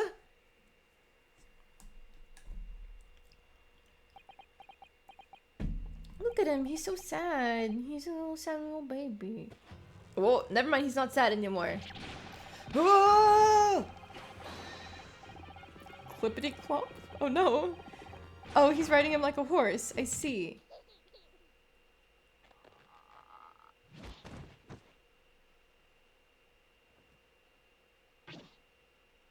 Aw, look at him do a little salute. Nippon Imperial Army, Sergeant Yasunosa, preparing to stand out in the Supreme Court, sir. He's got a little sparkles in his eyes, the little baby. He's the cutest.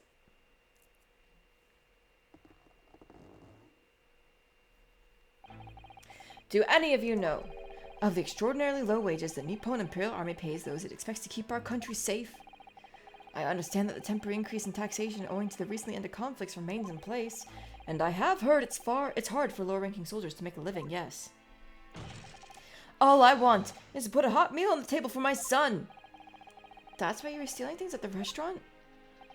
The place is heaving with money. Every 3 days, I'd go there and do reconnaissance for a target. And I'd enjoy chomping my way through a good steak at the same time. It sounds like he doesn't bother with a knife and fork even, which is worryingly believable. And your target that day was the old man and his koban. Yes, sir. He was an easy mark. I slipped the coin into my pocket without any trouble at all. A veritable phantom thief you are. I was all set to leave the steak I was halfway through devouring when it happened. Bang! Yeah, that's when the professor was shot. I knew that if the police conducted a search and found the coin in my pocket, I'd be finished. I do too. So I hid the incriminating evidence as fast as I could, on the double. I slipped it under the steak, hoping that I'd be able to rendezvous with it again at a later date.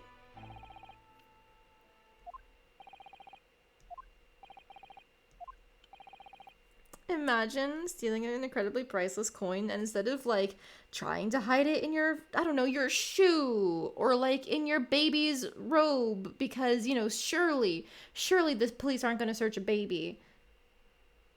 You hide it under steak. This man is so stupid.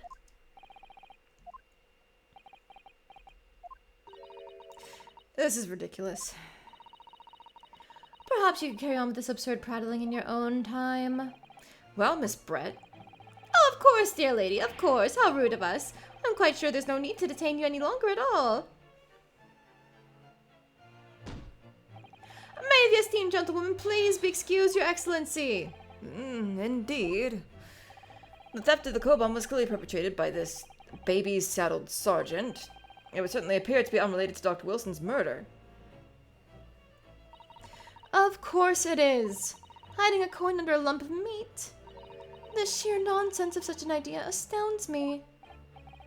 Nonsense, is it? Well, oof.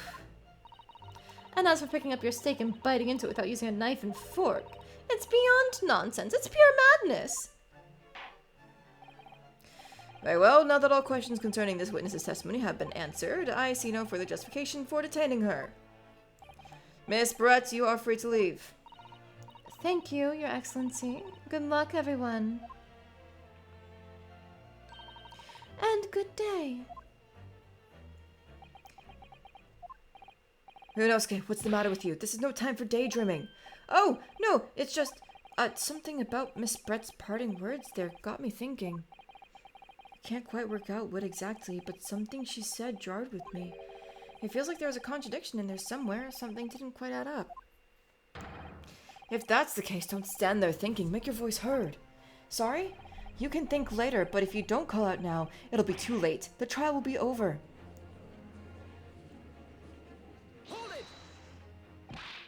Wait, Miss Brett! What is it now? I'm afraid, just one last time, there's something I'd like to ask you.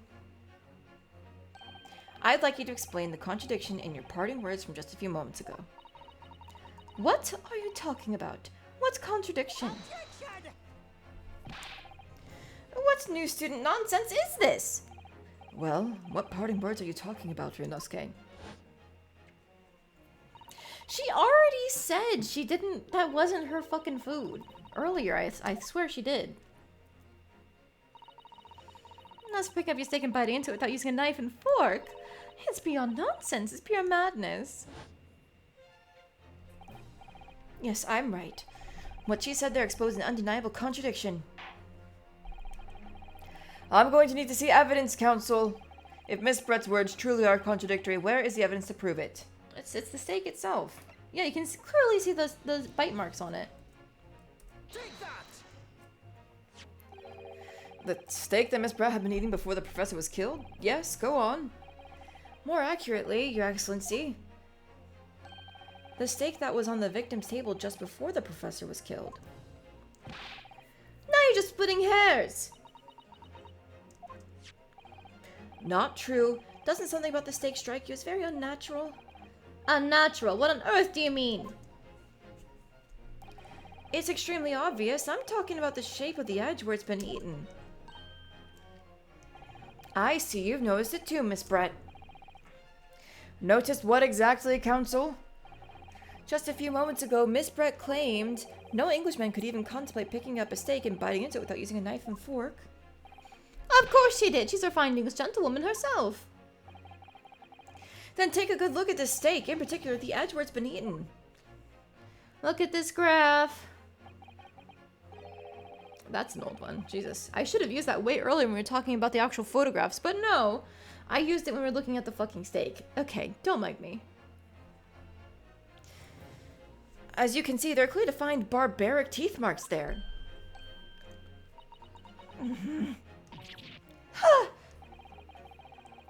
It looks like Miss Brett has realized something. So, if the witness, as she claims, wouldn't contemplate eating anything without using a knife and fork, there shouldn't be teeth marks in the steak at all. But what is your actual point? Perhaps the delightful Miss Brett was ravenously hungry and couldn't help her. Ooh, that's a new one. Oh, I like that handkerchief. The lace on it is very cute. It looks very floral. Oh, whatever you say, dear lady. As I said, I really must be leaving now. Afternoon tea with the Minister of Justice cannot possibly wait any longer. Of course. This will all be over in a blink of an eye. Rest assured, I'm about to put this rookie in his place. Just leave everything to... Woo. Get his ass. Fuck him up. I've heard enough, you irritating little spectacled samurai relic. Oh, of course. Dear lady. What's the matter, Miss Brett? Have we ruffled your feathers? Clearly, the witness knows what this means. She's realized the catastrophic implications these teeth marks in the steak have for her. Ryunosuke, do you know where you're going with this? It's the wrong steak. Yes, now at last it's all come together. As I go to grab a little snack, those wafer rolls I was talking about before. Come on. Haha, there it is. The mysterious teeth marks in a steak that had allegedly been eaten with cutlery? The reason why the bloodstain I know I saw somehow seems to have disappeared. And most importantly, the evidence that proves once and for all who shot Dr. Wilson that day. I accept that these teeth marks in the steak are a little unnatural, as you put it, Counsel. But what exactly are you suggesting that tells us? Everything, Your Excellency. Everything! Yes, I believe that these barbaric teeth marks in the steak here amount to conclusive evidence in this case. Evidence that will prove beyond any doubt who shot Dr. Wilson. I'm gonna make myself walk up there to this wafer.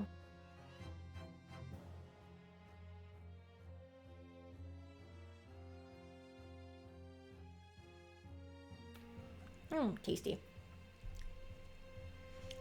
Conclusive evidence. How many times have I heard that today? You wouldn't know the meaning of the phrase. Typical Japanese empty threats. How can you be so sure? Oh, it's quite simple. If you really had such conclusive evidence, you would have presented it to the court long ago. Actually, the evidence I'm talking about hasn't been brought before the court yet. Hasn't been? What? Just because it hasn't been shown yet, doesn't mean that the evidence does not exist. This is absurd. The trial's run several hours already, and you say there's evidence yet to be brought forward. That can't be. I don't believe you have it. I don't, but there's someone who does have it. Someone in this very courtroom. And if that person is willing to submit the piece of evidence I'm referring to, it will solve every remaining mystery about this case. I'm not eating myself anymore. I'm just gonna chew. Delicious.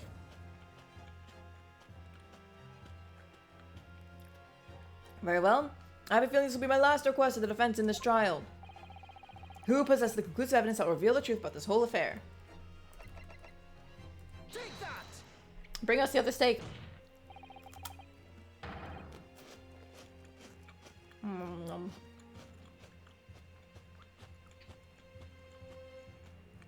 I might as well just finish it now. And then put it back.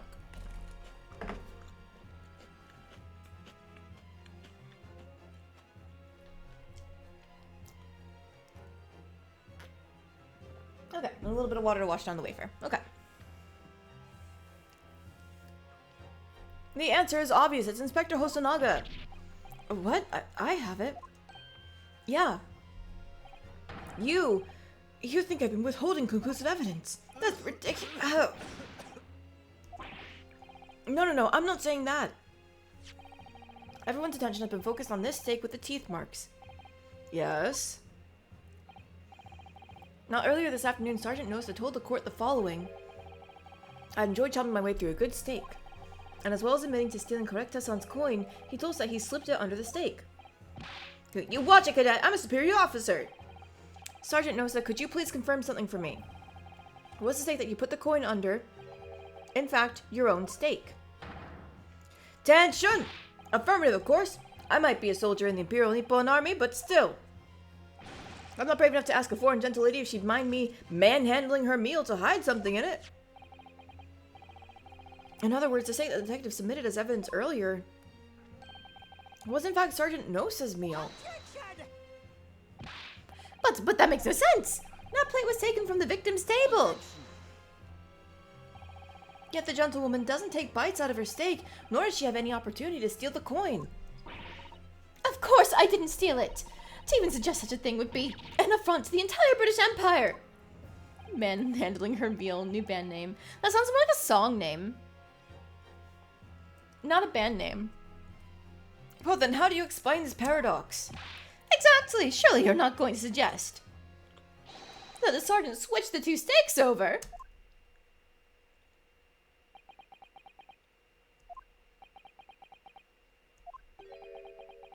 Well, did you? You did switch the plates? Well, after it happened, Bang. when I saw the civilian had been murdered right in front of my eyes like that, I panicked. I said I immediately lifted my steak and hit the coin underneath it. But then when the waiter announced he was an undercover policeman, I thought I'd had it. If he decided to investigate my slab of meat, that'd be it. I'd begin my marching orders. So when the cadet here was arrested and taken off to the kitchen, I seized my chance.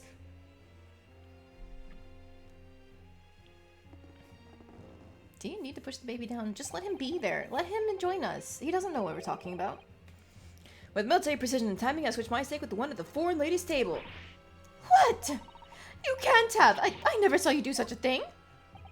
It was called Operation Lightning Bolt. There was no time for strategic planning. It was do or die, I tell you. So yes, I did what had to be done. Unbelievable! You know, high key with everything we hear about this guy, if he just quit the military, he could be a pretty good phantom thief based on what we heard. But also, how is he constantly stealing from wealthy people at a restaurant and like needing to go back every 3 days? How much money are you spending, dude? Like, come on, be smart with your money. However, fear not, prosecuted son. What now? I swear on the brass buttons of my uniform, that is all I did, sir. All you did, that's plenty, Sergeant. Yes! This guy better be getting dishonorably discharged. So Sergeant knows to switch the plates over. It means he took Miss Brett's steak and the plate it was on back to his own table. Yes, that follows. Inspector Hosonaga. Yes? Earlier in this trial, you told the court this. You said that you had not only taken Miss Brett's steak after the incident, but also the sergeant's. That to preserve evidence, you had taken both. Huh! Ooh, she's pulling on it. That's correct. Then please present it to the court now. The plate that was actually on the victim's table at the precise moment he was shot. What can that possibly tell us now? I mean, a cold slab of tough meat? It can't have the slightest bearing on the case. No, you're not wiggling your way out of it this time, lady. I beg your pardon? Surely you're not that forgetful. Surely you remember the reason why the steak pan promised to prove such a problem for you. No? Humph! You're the ones who decided it was a problem, not me. The reason the defense asked to see that plate was to confirm something the defendant remembers seeing. And thinks he remembers. I'm quite sure of what I saw, Miss Brett. On the side of the plate that was on the table directly behind Dr. Wilson, there was a clear splattering of blood from the gunshot wound to the victim's chest. I believe the defendant's memory serves him well. And now we have the evidence to prove it. The plates you're eating from, Miss Brett. Let us not prolong this any further. Inspector, you will show the evidence to the court. Present the beefsteak and plate that was originally on the victim's table at the time of the incident.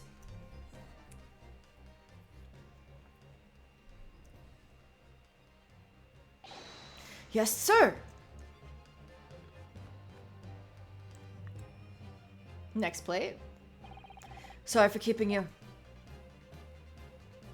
There it is. Here is the other steak in its plate. Please, feel free to examine it.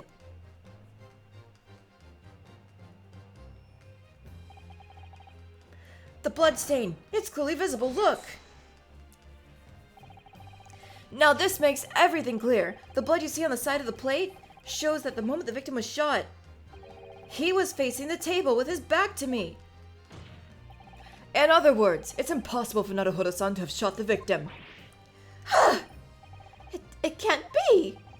In fact, there's only one person who could possibly have shot Dr. Wilson from the front. I'm sure everyone knows by now who that person is. That's right, Miss Giselle Brett. It's you!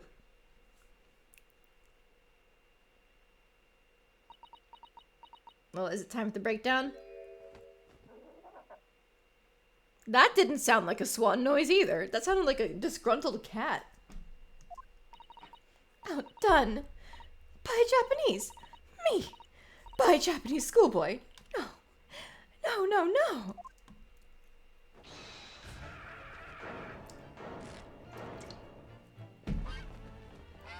Okay, that sounds more like a swan.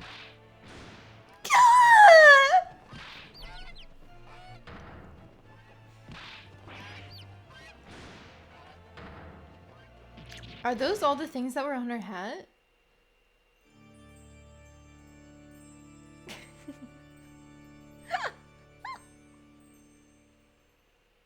Oh, the little chicks are everywhere. Oh, that's so cute. he's got the one little white chick. Oh. Oh, look at them. Look at them. They're adorable. Oh, that breakdown was so worth it. Please excuse my little outburst. I briefly lost my composure. Most unbecoming behavior for an English gentlewoman. Forgive me. Well, Miss Brett, I think it's time you told the court what actually happened that day. The truth, this time. Gladly, Your Excellency.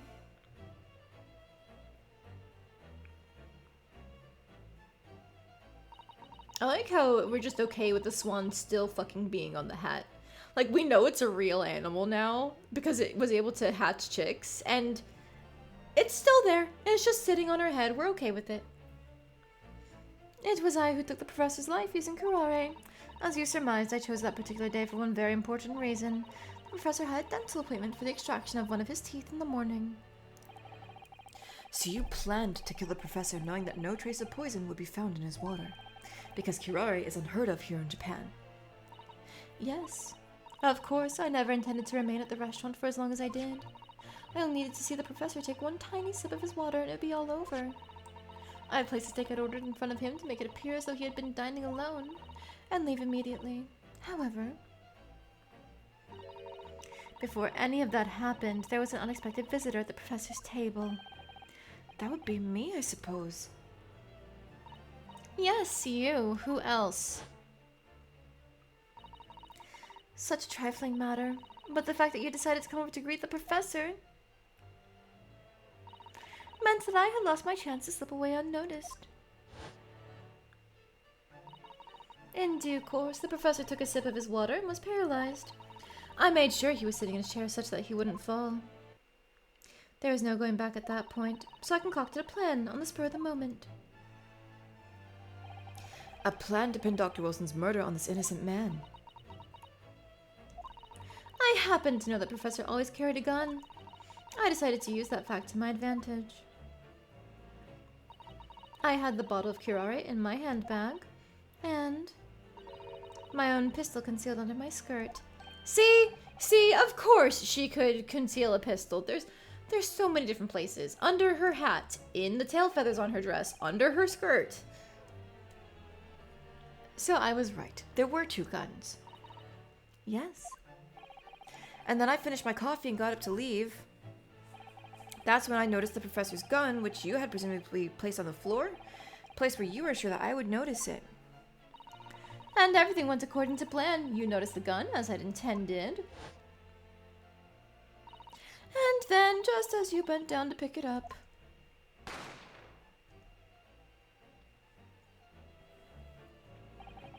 that's when you shot the professor with your own gun. Even though at that point, he was already dead. naturally, the gunshot caused a commotion, at which point the waiter appeared. Obviously, I assumed Naruhodo-san was the culprit and apprehended him. I took him to the pantry that adjoins the kitchen and locked him inside. That's when I took the opportunity to turn the professor in his chair around. Because, of course, you need to make it look like the defendant had shot Dr. Wilson from where he'd picked up the gun.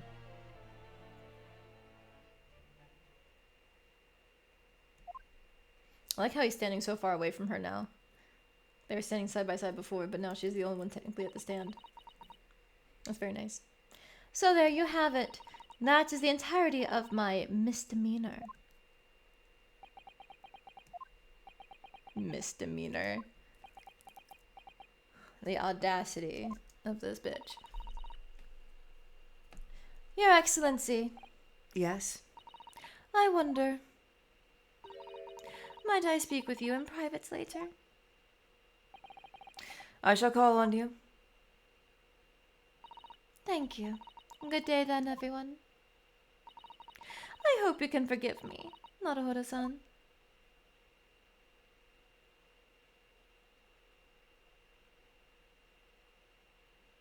I assume she's being detained, right?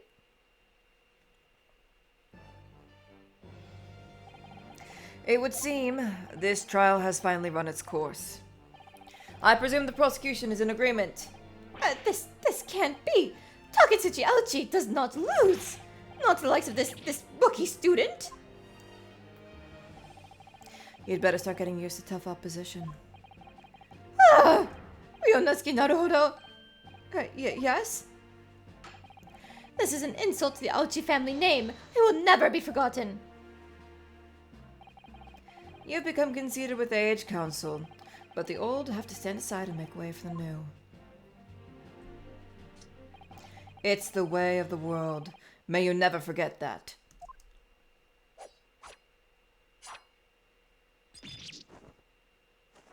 No, his little top knot.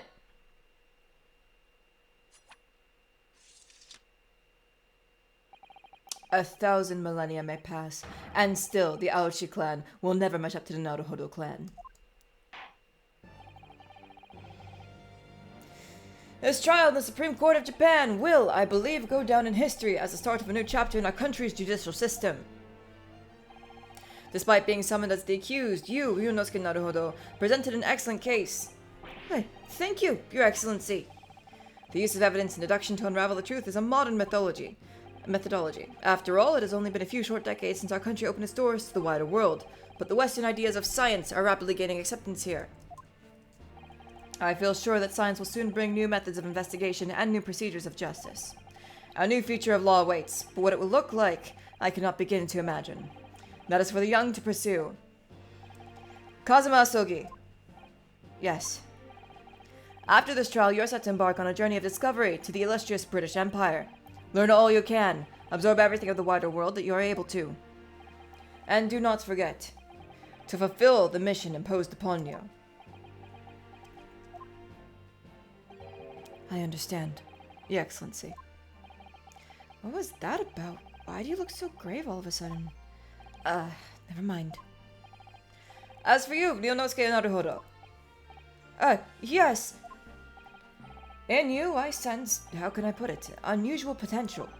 I very much look forward to seeing how you carry that onwards. Thank you, Your Excellency.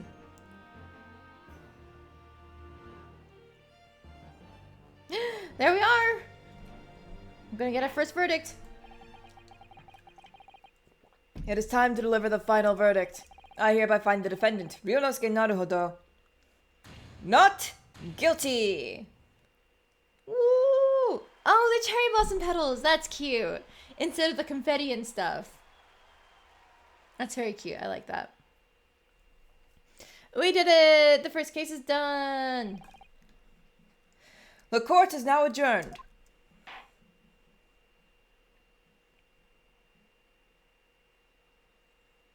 Now I forget, does this game do the like post-trial point out the thing? Let's find out, because I never get these right. 22nd November, 2:46 p.m. Supreme Court to Judicature, defendants on to Chamber 5. I can't believe it. I can't believe what's happened. I made it! I defended myself and made it through that horrendous trial! Ryunosuke, you finally pulled it off. Congratulations. Well, I couldn't have done it without you. Thank you, Kazuma. No, it was a pleasure to watch you at work. So, you owe me an extra large sukiyaki from the place on Yume University Street. Don't forget. I'm assuming that's Optimi Kotoba. Good afternoon, all your hard work has certainly paid off. Oh, nope, it's Susato. Congratulations to both of you for proving Naruhodo-san's innocence. Our trusty judicial assistant. You worked hard for that result too, you know. Oh no, I didn't do anything. Thank you so much! If we hadn't had that research report, Miss Brett, I don't know how things would have turned out. Your kind words should really be from my father. I was simply doing as he asked. It was his idea for me to go to the university and investigate. Your father? Yes, of course. Forgive me for intruding on court proceedings, Your Excellency. Satomi Kotoba, Judicial Assistant to the Defense. Speaking of Mikotoba... there you are. I believe congratulations are in order. Naruhodo, you did an excellent job. So thank you, Professor. Oh no, it is I who should be thanking you. After all, your efforts exposed the true criminal that took the life of my good friend. Good friend? Oh yeah, you mentioned that before. It was you who actually invited Dr. Wilson to Yume University, wasn't it? Yes, that's right. Professor Mikotaba studied overseas himself. He went to study forensic medicine in Great Britain. Presumably, that's when you met Dr. Wilson. Exactly. In those days, we worked together in the same hospital. Oh, you worked together? I've never heard you mention that before. Well, it was a long time ago now. Besides, it's your turn, Asugi. Great Britain is a magnificent country. It leads the world in science, medicine, engineering, culture, and of course, in law. Watch and learn, my boy. See what's happening in the world's largest melting pot. I will. I'll learn all that I can. I swear on this, the spirit of the Asogi clan. You're not taking that sword to Great Britain, aren't you? Of course I am. A Japanese man's katana is his soul. This blade shows me where I need to go. And cuts down anything that's in my way. Yeah, I've definitely seen how sharp it is already with my own eyes. That reminds me, what happened to the woman? To Giselle Brett, I mean. After all, she's guilty of murder. Ah, yes, her. It's not easy to tell you this, but... What do you mean? Surely she's going to face trial herself now. She's the true culprit, after all. She will be leaving Japan in the very near future. For Shanghai. What? Shanghai? Cosmo-san is going to write the katanas are steel folded a million times thing. Oh no! I mean, I wouldn't be surprised if that was true, huh? I see him as like a Mia predecessor, but that doesn't make sense because Mia is related to the Fae clan and he has nothing to do with channeling. So I guess he's just some random hot guy who eventually gives birth to a fucking weeb.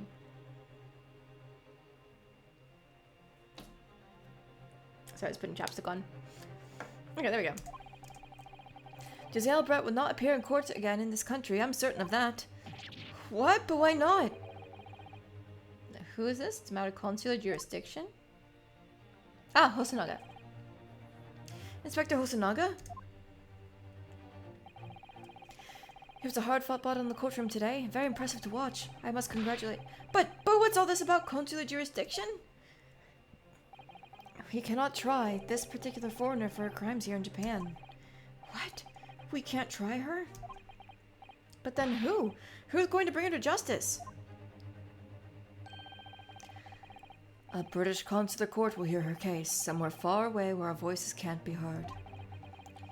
But why a consular court? Professor, I simply don't understand. I thought consular courts were a thing of the past now that we signed the friendship treaty. Yes, in normal circumstances, you're right. Then so long as it's not a serious incident of a highly political nature to our respective governments, they can't invoke a consular court just like that. Oh, can't they? Yes, she's a student, but it doesn't justify our government's making a secret agreement about her fate, does it? Something strange is going on. So Miss Brett can't be held accountable for her actions here in Japan. I'm afraid that for the young student... Today's trial was nothing more than a game, all along. There was never any danger of comeuppance for her. I don't believe it. The British government's Foreign Affairs Ministry has demanded that we hand over custody of Miss Brett. They're obviously taking this case of a foreign student committing murder very seriously. But it's all going to change from now on. We can make it change. This is a time of great turmoil, this new era heralded by the start of the 20th century. One day, I have no doubt, that woman will receive the judgment she deserves. Yes, change is coming, and we're the ones driving it. Well, I think that's enough seriousness for now. This evening calls for a celebratory drink. Professor... You're right, this is no time for gloomy faces. We should be celebrating Mironosuke's not guilty verdict. Let's start having some fun. In that case, might I suggest Le Carnival? As the head waiter, I should be delighted to provide you with ample food and drink. You're a detective, Hosonaga-san, aren't you? Yes, but no. Let's not worry about details for now. To La Carnival! Will you accompany us, Professor? Of course. La Carnival's food is second to none. I shall go and attend to the paperwork for Naruhodo-san's release. Oh, yes, thank you. Oh, at least bring her some leftovers, please! She deserves some nice food. So Giselle Brett won't be tried here. I suppose that means I'll never know. I'll never find out why she killed Dr. Wilson. Kazuma? Yes, Ryunosuke? I just want to say thanks again. That's all. You really saved my skin today. I didn't do a thing.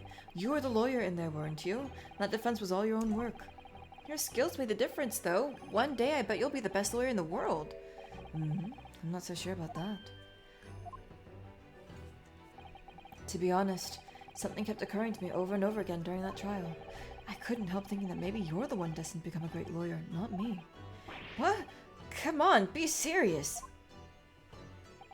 If I helped you today, it was only right at the very start of the trial. But you have a natural talent for it, for being a defense lawyer, I mean.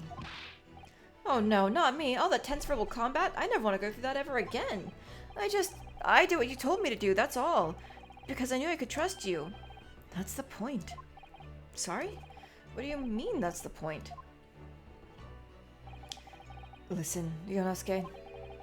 Do you know what the most crucial weapon is that any lawyer needs in order to win? Knowledge of the law? No, the ability to believe. To believe? To believe what? A defense lawyer has to fight for his clients. He has to believe in them at all times. Like you believed in me when I said I didn't do it. I'm human, just like you. I don't have some superhuman ability to know the truth. But you have to make a choice about what to believe in and stick to it when you're defending someone. Sometimes in the courtroom you can really be backed into a corner. But being able to remain faithful to what you chose to believe in, even then, well, that's not something anyone can do. It takes a special kind of person. Believing in your client. Just look at today's trial. I'm a student lawyer with precious little real experience, but you never stopped believing in me.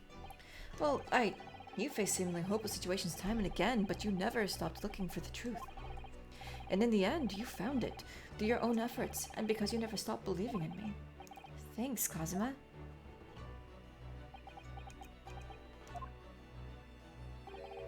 There's something I want to ask you, actually, Ryunosuke. Well, it's a favor, really. Something very important to me. It sounds serious. What is? Ah, you're still here, are you? Oh, Inspector Hosonaga. I've arranged some rickshaws for us. Let's go. Thank you. We'll be right there. Let's pick up this conversation again later. We should be celebrating right now. Your first court victory. And your study tour to Great Britain, don't forget. Yes, that too.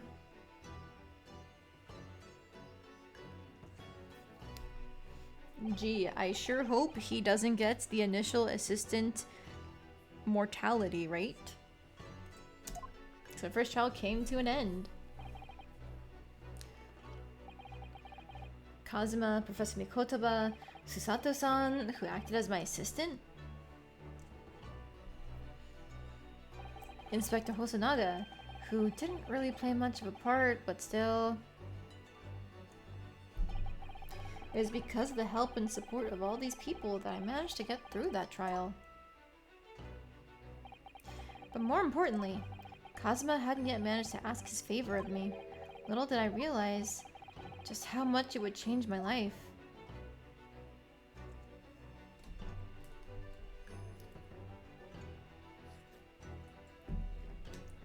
Okay, now with that, defense debut! Now that is the achievement, I assume, for completing the first trial. Let's take a look.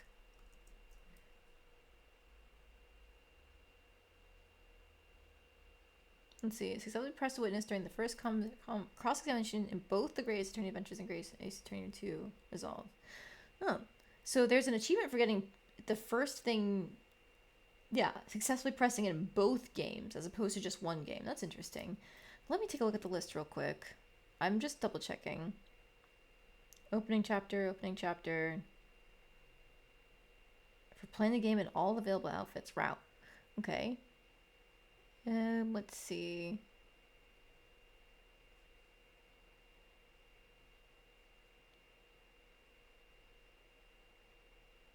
No, maybe there's not a perfect one. Huh. Okay, I'm surprised if there's not, but there are 2 hidden achievements. Maybe it's like, don't take any damage in any of the cases, like a perfect entire game run. There are people who have done that before, but I'd be surprised if that was an achievement. Oh well, we'll find out. The Adventure of the Unbreakable Speckled Band. Ew. I feel like these are spoilers. Maybe we should avoid the spoilers. Okay, yeah. Here we go. As soon as it went into like the case numbers and stuff, I was like, wait a minute.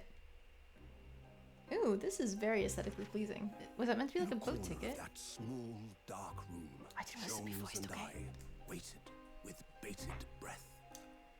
In time, there came from the ventilator a hiss and a soft, almost growl-like sound.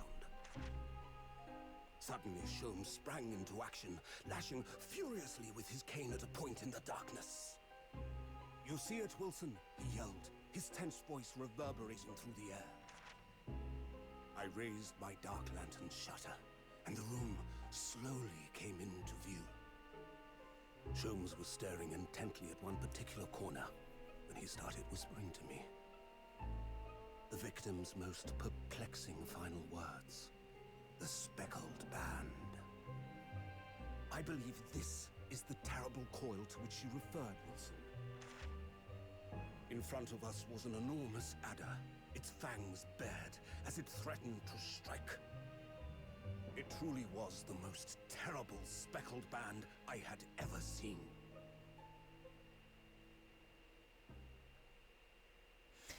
I'm curious. They're clearly, you know, riffing off of Sherlock Holmes. They're using Sholmes instead. I wonder if that was actually like dialogue that they were able to quote from the books, or did they have to make up their own? I've never read any Sherlock Holmes books, so I can't actually say for sure myself. Let us Oh. unravel this mystery and discover what events led to this curious murder. Pray, do excuse me. The cabin door was bolted from the inside when the man was killed. I like this voice. No That's a good markers to voice. suggest the bolt was tampered with in any way. So, this would appear to be a locked room mystery. In his final moments, the victim scrawled a message on the floor. Almost certainly with the ink from this upset bottle. A Russian word. So the victim was a Russian man then. And the letters are well formed, suggesting he was compos mentis at the time. Compos mentis? It's a most extraordinary script. And evidently not penned by the same hand as this message. In fact, I deduce it was written by someone of a different nationality.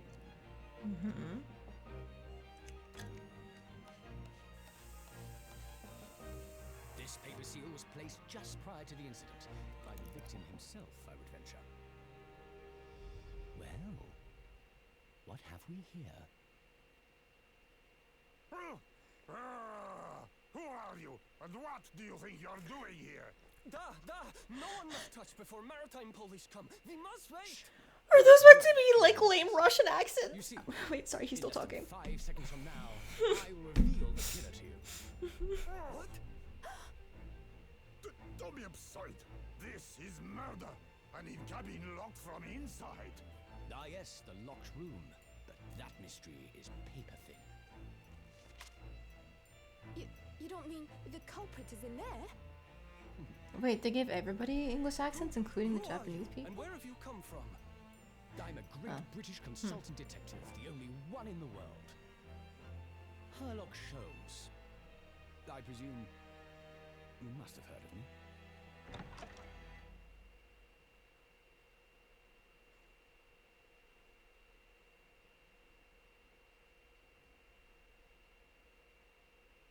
Is it done? Okay, it's done. What the fuck was this? Like horrible Russian accents? Oh my god. Like you could bear like they just sounded like they're going more than anything else. Jesus Christ. Like I mean, okay, maybe I shouldn't be clowning on them. Maybe it is difficult to do an accent, but like, I studied a Russian accent for my Tuesday D&D game, and so I'm spending most of my sessions speaking in what I think is a decent Russian accent. And so it's like hearing that is like, oh god. Okay, my head is throbbing. What's going on? Something's not right here. There's trouble in the air. Hi. So I guess we were the ones in the closet. That's my guess. Wait, I can't move. I think I remember that being a plot point because I've actually played most of the I played like the first 4 cases, I believe. And then started the 5th one when I visited family previously. So I think we were the ones meant to be locked in the closet, but I don't remember at this point. Ah, what the? Why am I in handcuffs? Humph, so you wake up now, Hum? Well, you're one of our... Are you meant to be Russian too? I think you had one. We had to drag you out of the wardrobe. I do not believe how you could not wake up. You're a true cold-blooded man. You? You found me then. Duh. We found you, and now you pay. Criminal. How long are you hiding in that tiny wardrobe, huh? Sorry. Now you have been found, it is time to admit your crimes. Unless you want to find out how cold the ocean is, No, I'll tell you everything. There's only one thing I'd like to know from you. Isn't that... Susato, okay. Why did you do it? Why did you take his life? Mrs. Otto. Wait, what did you just say? Take his life? Where is he? Where's Kazuma? Ah, you pretend you do not know. You are a wolf in sheep's pelt. You are the killer. Do not try to make excuses. Huh? Kazuma-sama's body was discovered not long ago. Here, in this very cabin, that was bolted shut from the inside. His body? Please, do not try to tell us you are doing this terrible thing in your sleep. Kazuma's dead, but he can't be. He got me rest in pepperonis. And these handcuffs, surely you don't think I have to know. Why did you take Kazuma-sama's life? Answer me, please! No. No! Yep, he got me Kazuma, it was just 2 short weeks ago. Are you sure about this? Won't we get in trouble? Don't you find it fun being a stowaway? Besides, how else could you come to England with me to study? It was really something else when they brought your luggage in here earlier, though. The way that Russian crewman just tossed your traveling case onto the floor, I thought I was gonna die. Yes, I still can't quite believe that. I really didn't think you'd be able to fit inside my trunk. You must be even less of a man than you look. Hey! Honestly, I thought I'd broken every bone in my body. Well, it's about 50 days until we dock in Great Britain. But if you confine yourself to my cabin here, I don't expect anyone will discover you. I hope not. I get the feeling those Russians wouldn't be very forgiving of a stowaway. They're a sturdy bunch, that's for sure. What I want to know is, why do we need to keep it a secret from the young lady? From our faithful judicial assistant Mikotoba, you mean? From your close friend, more to the point, surely we could confide in her, couldn't we? I don't believe she'd give me away. No. But if she knew what we'd done, that would make her guilty by association. It's best that only you and I know about this. I suppose so. Anyway, it's about the time that the steward is supposed to come and clean the cabin. I know it's cramped, but you'd better get in there, I think. It won't be for long. And anyway, compared to hiding inside my traveling case, it'll be a breeze. Yeah, but what if the steward decides to open the wardrobe for some reason? Then I'll be in for it. Stop worrying. I tell you what, why don't you write keep out or something on this piece of paper? Huh? Then I can stick it over the wardrobe doors once you're inside. I don't know. We've only been at sea for about 15 days. How can this have happened? We were supposed to be going on this adventure to England together. Fellas, is it gay to immediately have a dramatic breakdown when you find out your partner is dead? I'm just saying. We'll leave you at next port. Stay quiet until then, and don't make more trouble for yourself. Murderer. No, I'm not a murderer. Duh, you said before, you said you admit everything about your crimes. No, that's not right. I mean, yes, I did stow away on the ship, but murdering my best friend? No one else could have done it. Admit the truth. Susato-san. Please, tell me what happened. I need to know. Very well. But there's something I would like to ask of you too. Look, those eyes. She looks like she's ready to destroy me. This nightmare is getting worse by the minute. I suppose all I can do is try to find out what really happened. Kazuma's death. He really has been killed, hasn't he? This isn't just a bad dream. And these handcuffs. They think I did it? They think I'm Kazuma's killer? When they found him, the cabin was locked from the inside. What do you mean? There is no access to the cabin via a porthole window, and the bolts on the door can't be operated from outside. In other words, after the crime, the culprit couldn't have escaped these four walls. What? Or to put it another way, the culprit can only have been somebody inside this cavern. Or do you have some other explanation? This is impossible. How did he die then? What happened exactly?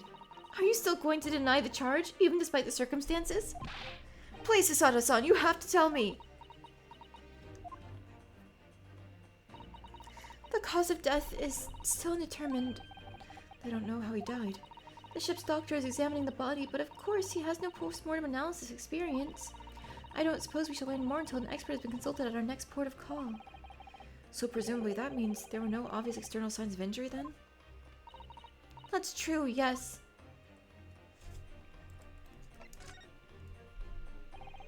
Can't anyone tell me what actually happened here in this cabin? I don't understand it. Why would anyone want to kill Kazuma? Presumably that's something you know the answer to better than anyone. Please. Whatever you say, you were here in the cabin after all. Well, yes, I was, but... He would always wake before dawn and do his training first thing in the morning. I was waiting outside his cabin as I have every day so far on this voyage, but this morning he didn't come. I could sense that he wouldn't. Does that mean he was already dead when Susato-san arrived at this cabin door, I wonder? I knocked, but there was no reply. Then I started to become worried, so I went to find a member of the crew. The crewmen forced the cabin door wide open, and when we managed to get inside, there was Kazuma-sama collapsed on the floor.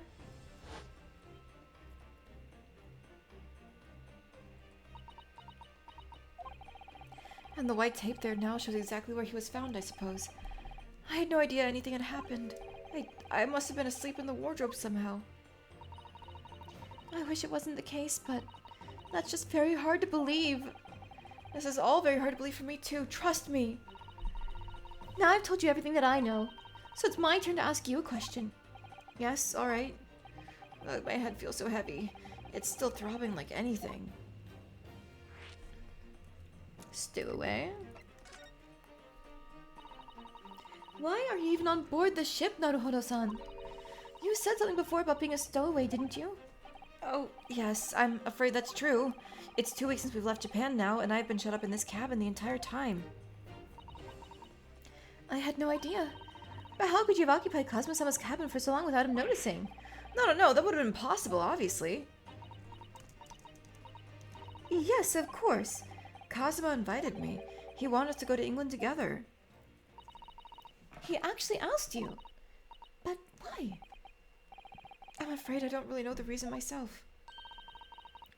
I don't understand.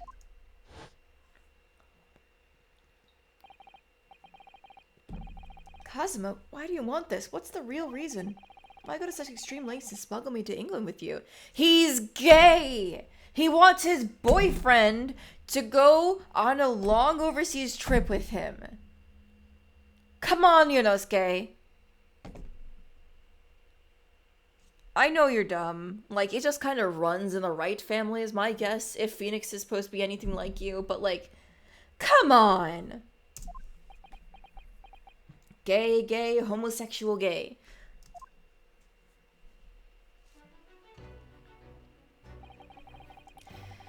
It's an idea that's been on my mind ever since the end of that incredible trial. I think I told you then, didn't I, that you ought to become a lawyer yourself? Well, yeah, you did say that, but I didn't think you were serious. You have a talent for it. I can assure you of that. But I've never really thought about becoming a lawyer. Well, that's something you can decide for yourself. London is at the spearhead of cultural development, the center of the world in many ways. There can't be any harm in seeing such an important place with your own eyes, can there? Well, no, definitely not. But on a personal level, if you were to become a lawyer, then... Then what? Nothing. Forget it.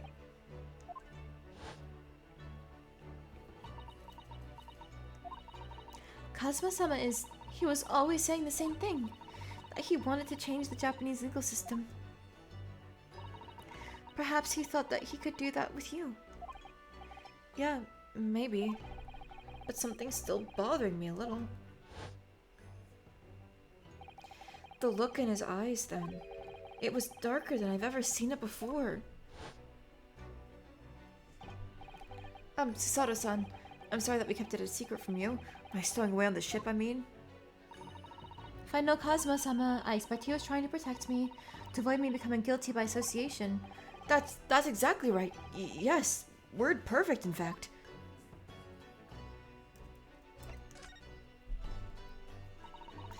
If you're not the culprit, then tell me. What happened last night here in this cabin? Well, the thing is, I don't really remember.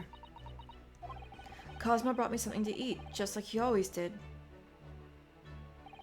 And then I got myself into that wardrobe over there, just like I always did.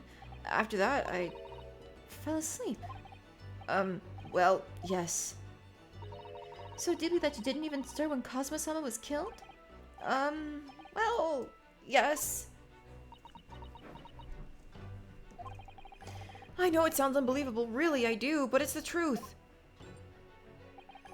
If only I'd woken up, then perhaps I wouldn't be in this predicament. And for some reason, my head's still throbbing like anything. Really? Is something wrong? Oh, no, it's... Please, forget it.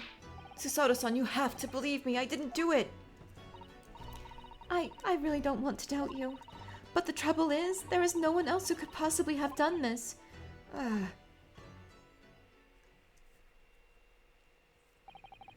Kazuma, I don't understand. Why? Why did this have to happen? I can't take this! Don't try to go anywhere! You're the perpetrator of this crime. You can't leave. I can't allow that to happen. I'm sorry, but Kazuma was killed right under my nose here, and I didn't do anything to stop it. And now I'm supposed to just sit around? My hands tied, while whoever did this walks free? No, I can't allow that to happen. Well, what do you propose to do then? I'm going to go investigate. I'm going to find out exactly what happened here. I'm going to work out who took Kazuma's life, and how and why they did it. So I'm sorry, but you're going to have to excuse me. Hiya!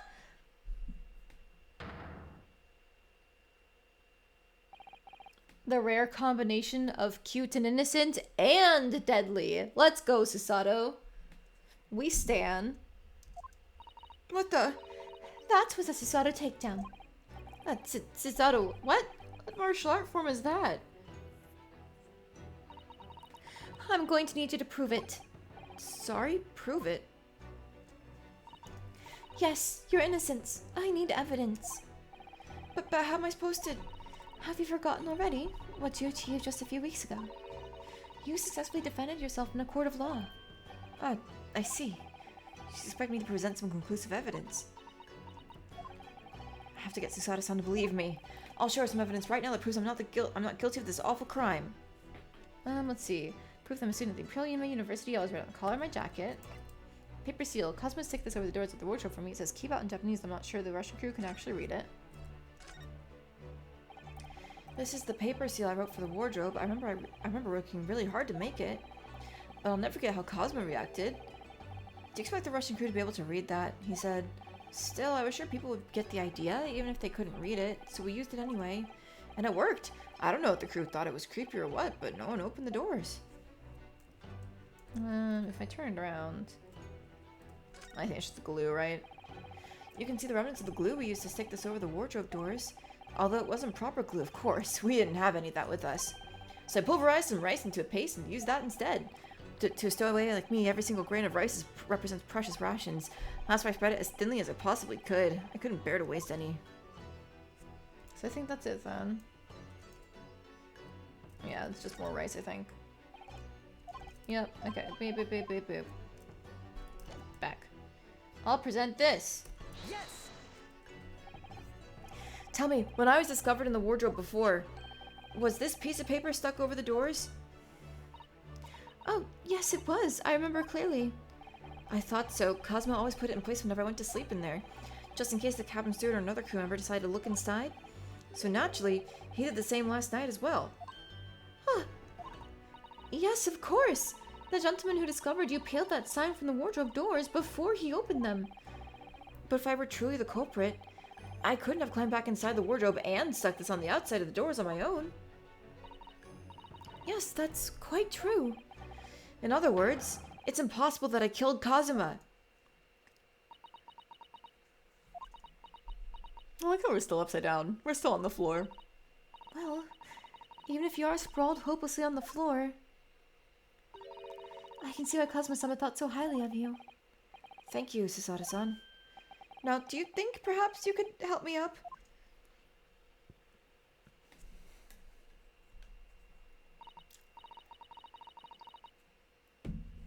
Apparently, it's a thing where people don't like Susato, and I just don't understand why. She's very capable.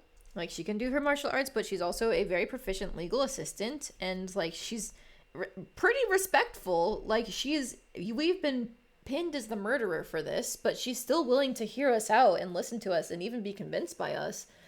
So I don't get why people hate her so much. Oh, I mean, I think I get it. The Ace Attorney fans kind of hate women. Yeah, they hate to see a girl boss winning. You know, Ace Attorney fans, if you're not female yourself, there's a high chance that you don't like the women in the game. And even if you are women, there's a lot of, like, internalized misogyny there. So it's like, okay, all right. I can kind of see it. But it's just like, there's not even any trait that I would point to, like, it's an obvious, you don't like this trait, you know? And it's just, it's insane to me. Well, in light of that evidence, I don't see any reason why I should stop you from investigating in here, at least. Thank you. So you finally believe me. I'm sorry, no. What? I'm not sure yet. I can't rule out the possibility that you used some sort of conjuring trick to put the sign back in position. What did she think I am, a magician? For now, I suggest you investigate as thoroughly as possible in here. I'll do the same. Alright, let's get to work, Susato-san. Please don't misunderstand me. I still have my doubts. Oh. I shall be watching you to make sure you do nothing that might disturb the crime scene. I wouldn't want you using your conjuring tricks to destroy evidence, for example. Right. Well, anyway, I should make a start on investigating in here, examine everything I can. Cosma, I swear, I will avenge your death. Alright, so we no longer need to converse. Let's examine. So we can click on these arrows to look around. Oh, we can't examine the bed. We can't have any sort of dialogue. It's like Cosmo slept here, Doki. Alright. Is it M? Nope. The M is just the button to scroll over. I see. M and B. So then if I hit space, yeah. This is, yes, it's a bell cord contraption, I think. What do you mean, contraption? I read about it in a book I was studying that talked about life in Great Britain. Large households often have bell cords like this, which you can pull to ring a bell to summon servants. Really? That sounds almost magical. Shall we give it a little try? Yes! In the interest of cultural research, obviously.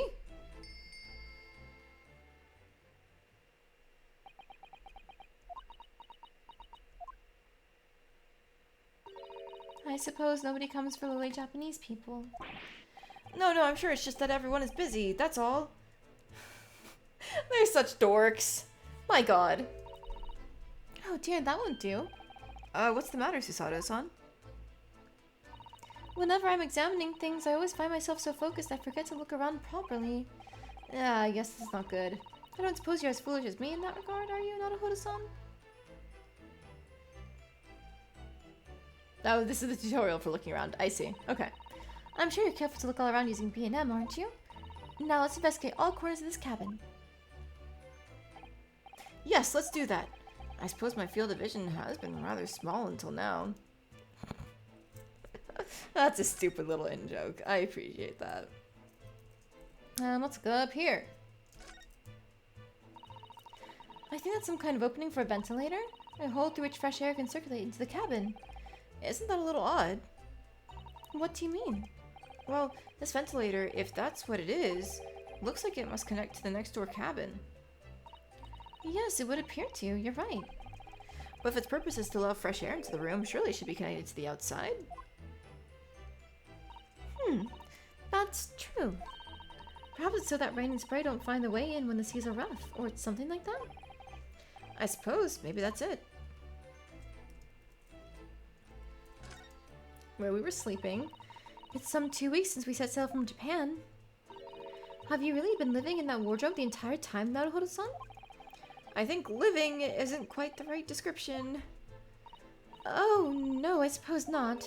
Although it must have been rather exciting making this voyage in your own secret hideout. The trouble was, I never knew when a member of the crew might come in, so yes, I did basically have to live in the wardrobe, and last night was no exception. But because of that, you had no idea what was happening out here in the cabin. No, sadly not.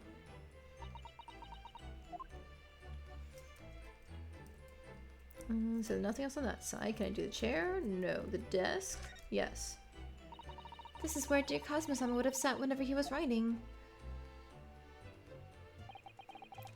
London diary. Poor Kazuma. He didn't even make it to his destination. It looks as though the last entry is incomplete. Which means, what? He was in the middle of writing it when the incident happened?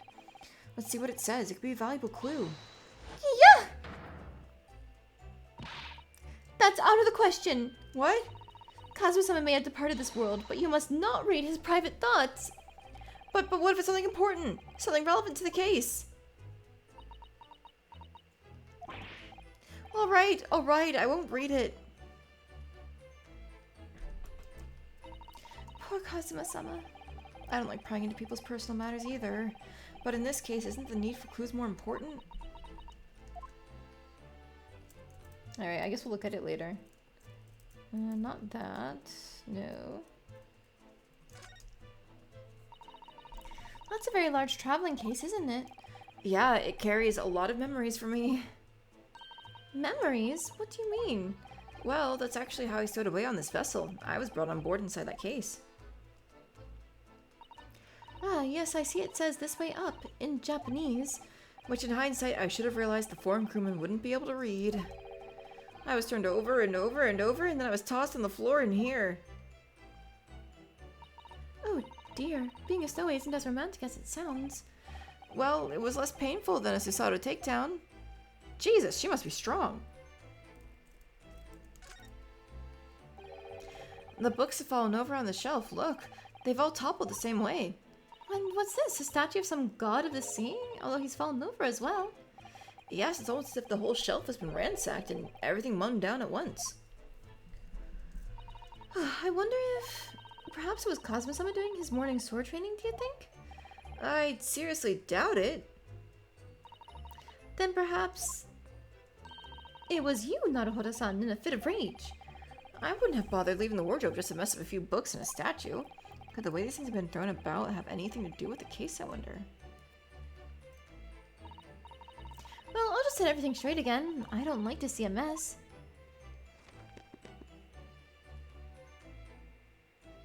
Neat and organized.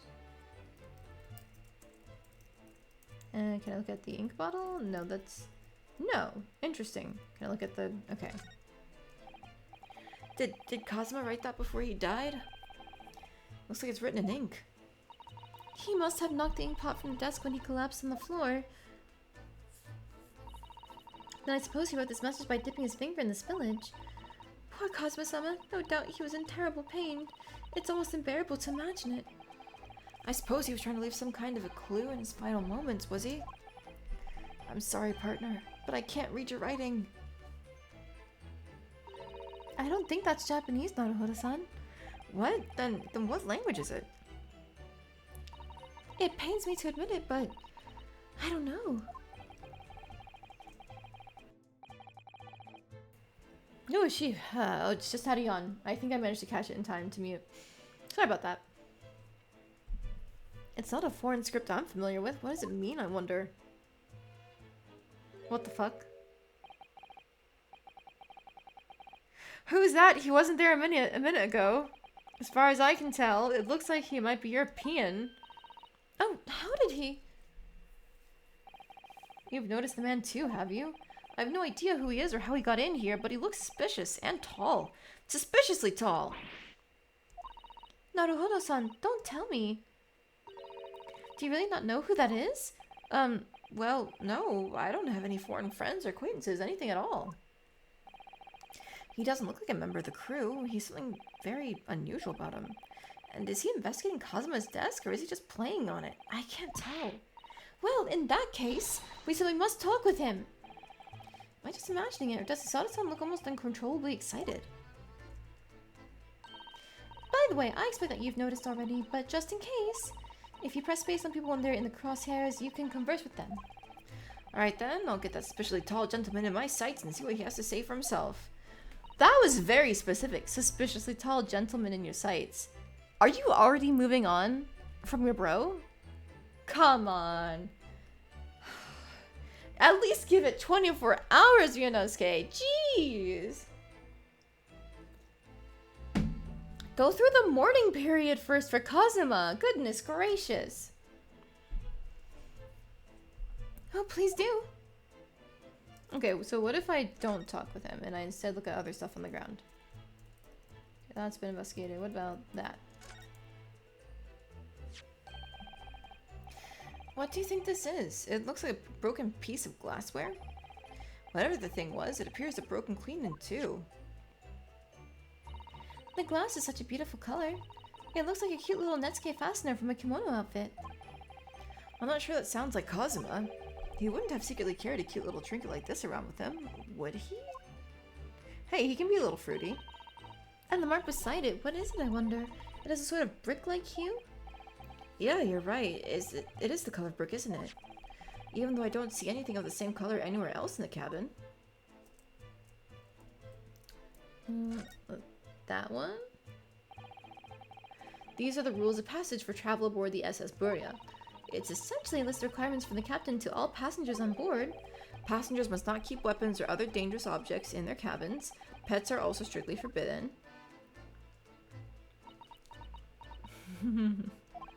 I know what this is gonna be. What? Why are you staring at me? Oh, sorry, I was just thinking.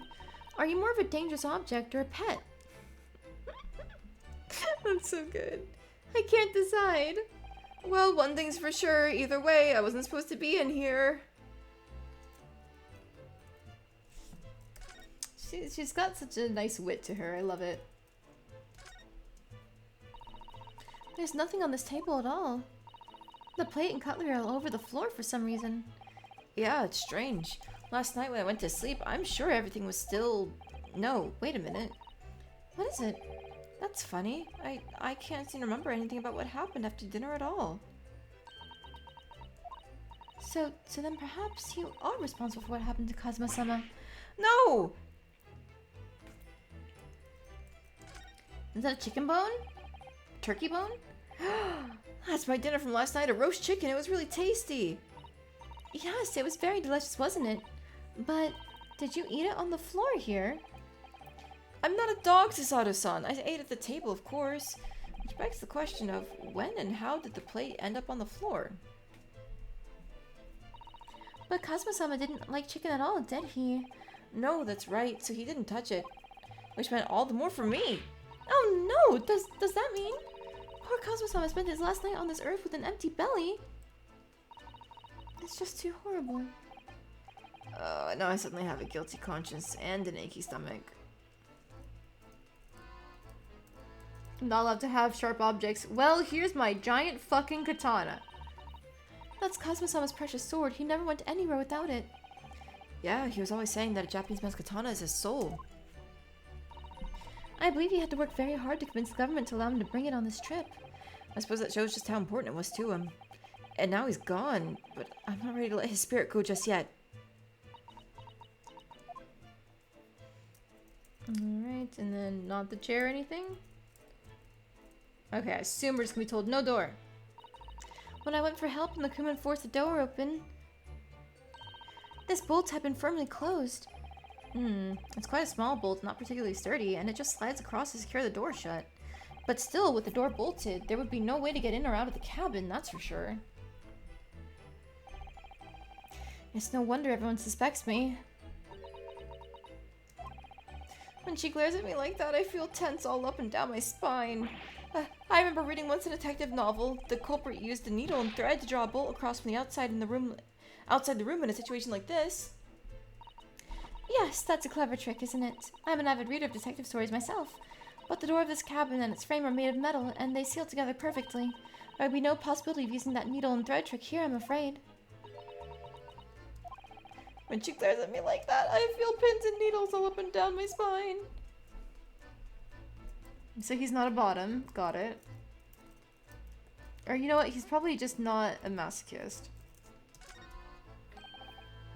Seigi, the Japanese word for justice. The brushstrokes are straight and true, just like Kazuma. There is not a single straight bone in that man's body. Yes, his calligraphy always was a reflection of his heart.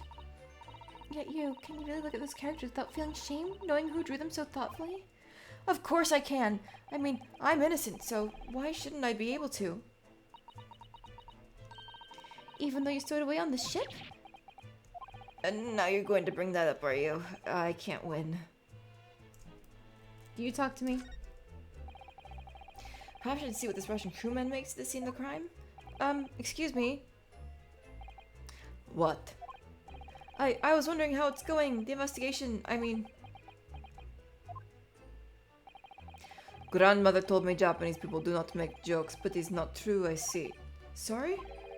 The criminal asking investigator for information about his crime. Very funny. Oh, it wasn't supposed to be a joke. He doesn't appear to be laughing either. He's convinced you're guilty. He might have useful information, though I have to keep trying. So, last night, did you notice anything out of the ordinary at all? Niet. Of course not. Now back to the corner of the room and make silent. I say no more to you. Did I hit a nerve? Just for a minute there, he seemed a little flustered. Alright, so I think that's everything I can actually search in this room. Now we can go talk to our beloved... I already know who this is. It's Herlock Sholmes.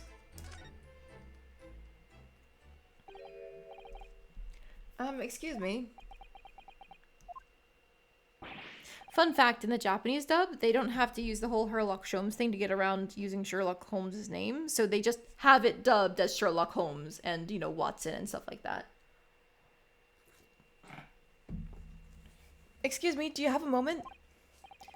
Shh, this is a critical point in my investigation.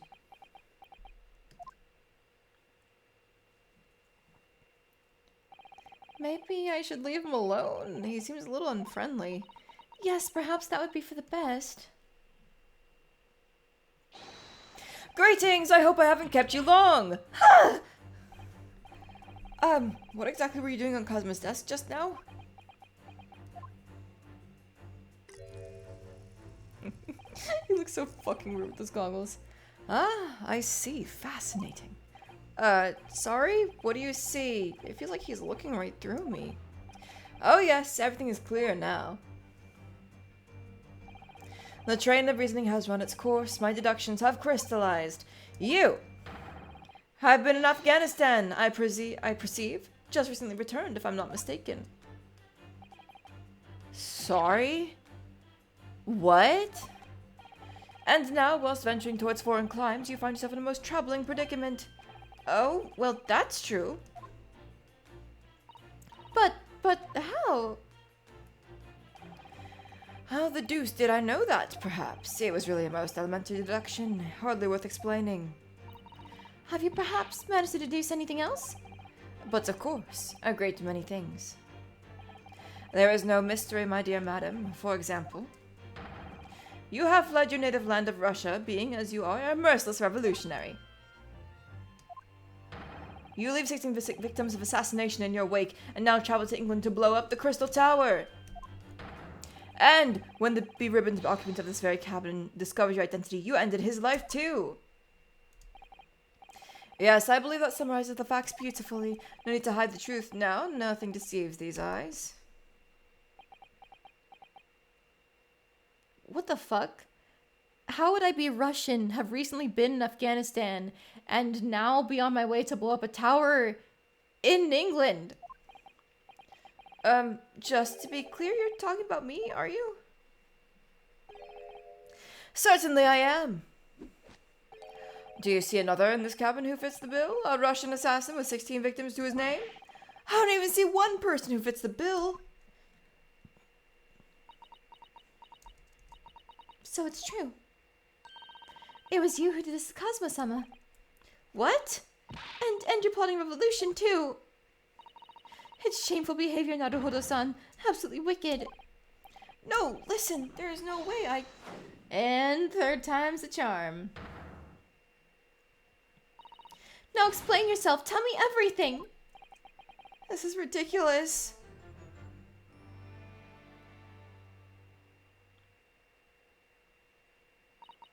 How could you do it?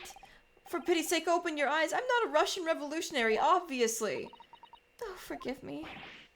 And as for you, what kind of deduction was that? You were just saying the first thing that came into your head. Ah, but was I not right? Whilst venturing towards foreign climes, you do find yourself in a most troubling predicament, do you not? Well, yes, maybe. Ah, there you have it, you see. What do you make of that, Well, to be honest, this ship is en route to England, and I'm in handcuffs at the scene of a murder, so I'm not really sure you could call it a deduction. It's more plain observation. Indeed, an observation, my dear boy, is the basis of all deduction. My method is founded upon the observation of trifles, you see. I announce my findings with a brassy certitude. And more often than not, I'm right. I don't think you introduced yourself. My apologies, how remiss of me. I am none other than the greatest detective of the century, known to men and women the world over. The inimitable Sherlock Holmes. So, it's really you, the actual Sherlock Holmes? The very same, the inimitable, actual Sherlock Holmes. Do you know this man, Susato-san? The most famous detective in the world? Naruhodo-san, of course I do. There's nobody who hasn't heard of him. What planet have I been living on then? We must ask him what he's deduced. He will have worked out the entire case already, I'm sure. Really? Why do I feel uneasy about this? Converse. Great detective. So you're a great detective, are you? Oh, sorry, what was your name again? Indeed, I am none other than the one and only Sherlock Holmes. Oh, I see. You're German? Sherlock, was it? That's a good That's a good reference. No, I have no hair. I mean, I have hair. Please, call me Shums. You can read all about my exploits in this exciting London publication. Oh yes, the Rance magazine, full of wonderful short stories and interesting articles from Great Britain. I never miss an issue. I have it sent from England especially. Yes, here it is. The Adventures of Sherlock Sholmes. So, you're the protagonist in a series of short stories, then? Indeed I am. And you've read so many of your own stories, you've started to think you really are a detective. Make no mistake, I'm not the poor, deluded fellow you take me for. Your inference is backward. Backward? My trustworthy biographer records my greatest detecting achievements and chronicles them in the magazine. You have a biographer? Do you? Doesn't everyone? Mine goes by the name of Dr. Wilson, presently keeping shop in London. Dr. Wilson. I must say, thanks to that publication, I've been fantastically busy as of late. Why, this very moment I'm returning from Asia, having solved the mystery of a cursed royal crown. Really? I can't work out whether I should take this man seriously or not. Deduction, you see, is to me a science, logical reasoning in its purest form. A science? Really? The astute observer notices even the most subtle of reactions in a subject. A furtive glance, a twitch of a muscle, a slight inclination of the posture. Fingernails, arm sleeves, furrows in the skin. All these things are data. Right. And the trained logician makes deductions from this data in the blink of an eye. The ultimate conclusion is, without fail, the truth. As I demonstrated only a few short moments ago. How can he look me in the eye and claim that? So you see, I have a term both for observation and for deduction. And fame. That is what makes me the one and only Sherlock Sholmes. How are you supposed to say Herlock, like the Herrlock? Would it be airlock? Hairlock? I do not know. Have you managed to deduce anything about this particular case yet? Have I managed to deduce anything? My dear fellow! Who do you suppose discovered the culprit in his most cunning hiding place? That's right. It was none other than the great detective before you now, Mr. Sherlock Sholmes. Ah, I see. In other words, I'm in these now because of him. When I became anxious about Cosmo-sama this morning, I summoned all the crew members to force the cabin door open. And I concealed myself among their number, gaining entry to the scene of the crime. Yes, luckily for everyone, the great detective, Sherlock Sholmes, was on board. And the handcuffs seem to be an excellent fit, Mr. Naruhodo. Oh. The very moment I laid eyes on the scene, 2 facts were immediately apparent to me. Oh, really? 2 facts, you say?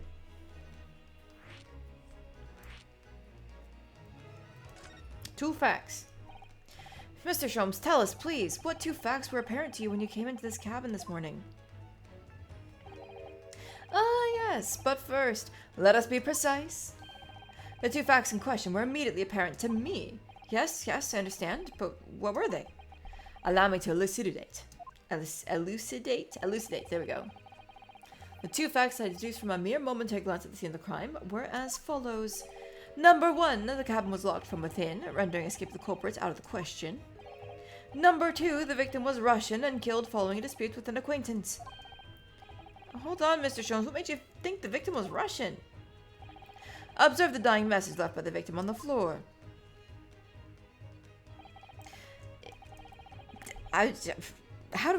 What? I don't know how to say that. Good, okay, not gonna even bother. That is the Russian word for wardrobe. Do you really think Cosmo-sama could have left a dying message in Russian? In their final moments, many find their native tongue filling their head. For this young man, Russian. Kazuma was Russian, was he? Initially, I considered Garderobe, maybe the name of the killer, a certain Robert Gard, perhaps. But in the interest of thoroughness, I decided it would be wrong not to look inside the wardrobe there at least. Where you found Mr. Naruhodo sleeping soundly. Quite so, I found you, the renowned Russian revolutionary killer. Why is it that I'm Russian too? I observed you were wearing the same attire as the victim. In other words, you were acquainted, and if my memory serves, that outfit is the traditional dress of the Russian people. Our school uniforms are the traditional dress of the Russian people? I had no idea.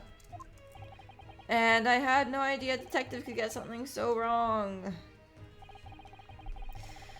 I took a photograph of the victim and the message that I might analyze it myself for possible hidden details. There he is. There's our boy. This was taken immediately after the young man was discovered, before the body was removed. Or sorry, no, it was almost saying that. This was taken immediately after the young man was discovered, before the body was removed. Yes, Cosmo had already been taken away when I woke up. This is the first time I've actually seen him like this.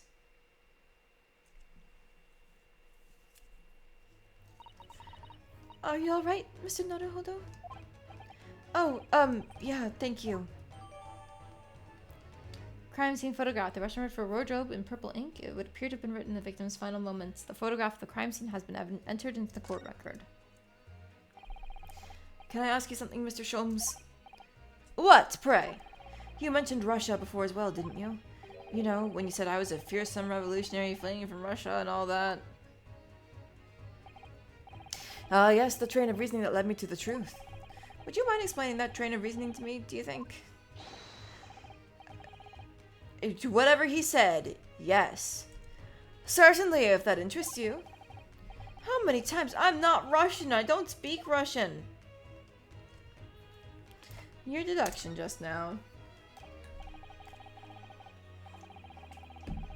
Can we talk about your deduction before the things that you said to me? I mean... the now famously accurate troubling predicament you find yourself in?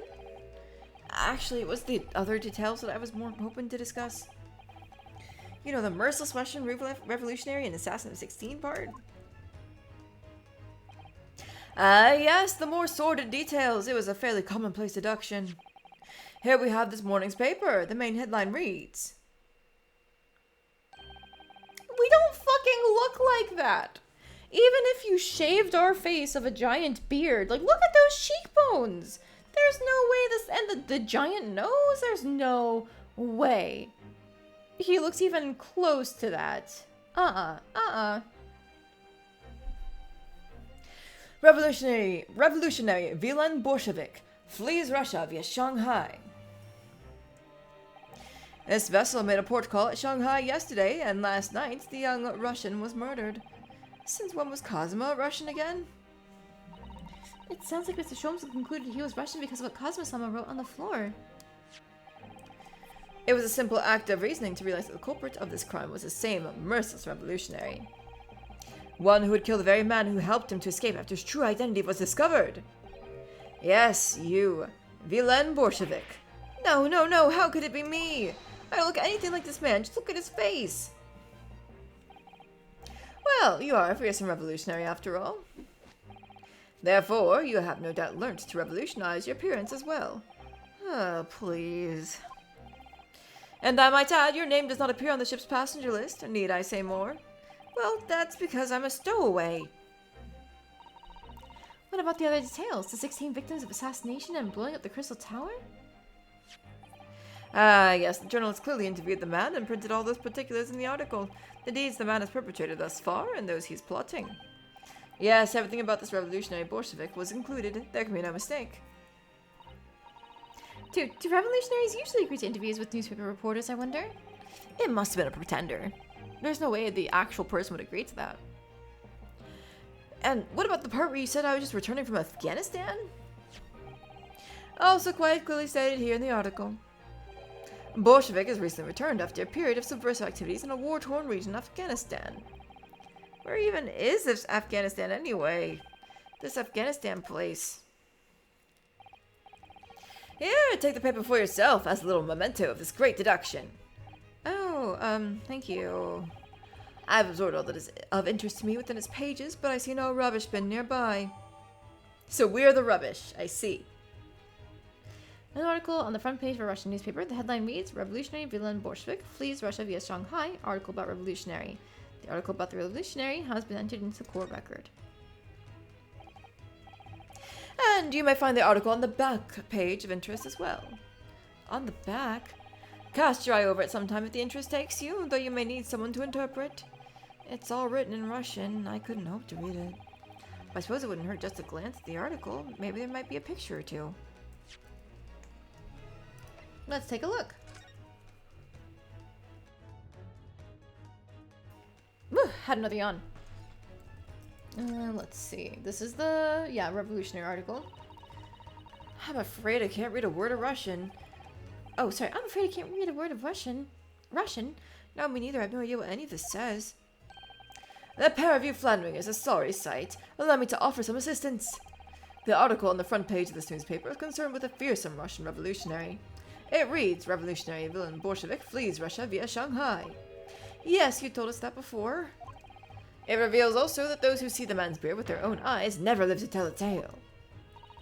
Oh my goodness, he is fearsome. Well, presumably the newspaper photographer was alright, wasn't he? The solution is obvious, of course. If he despises his beard to that degree, he'd only shave it off. I'm not quite sure that's the problem, Mr. Sholmes. Imagine hearing that nobody who sees you lives to tell the tale, and you're like, oh, yeah, he must hate his beard and not want somebody to see it. This is interesting. Have you found something relevant, Naruhodo-san? Well, no. I mean, it looks like it might be interesting. I can't read a single word, I'm afraid. No, nor can I, but look at this picture. Perhaps it's about a beautiful young Russian princess, do you think? She is very pretty, isn't she? I suppose you enjoy articles like this, do you? I don't know. I can't make any sense of it. I'm glad you've noticed this article. Allow me to give you a short summary of its contents. Oh, thank you. It pops up everywhere, this Mr. Sholmes. So the disappearance of a young lady last night. Renowned prima ballerina of the Novovik Ballet disappears from Shanghai. During a performance in Shanghai, the famous dancer was reported missing. She is, of course, the talented, young Nikolina Pavlova. Why are Russian names so hard to remember?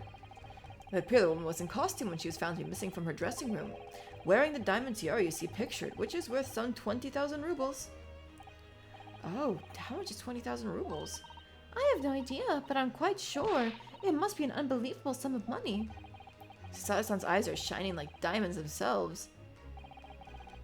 The tiara is the property of the Novovik Ballet. It seemed the director's beside herself with worry. Yes, I'm not surprised. The company is most anxious to recover both Miss Pavlova and the valuable tiara.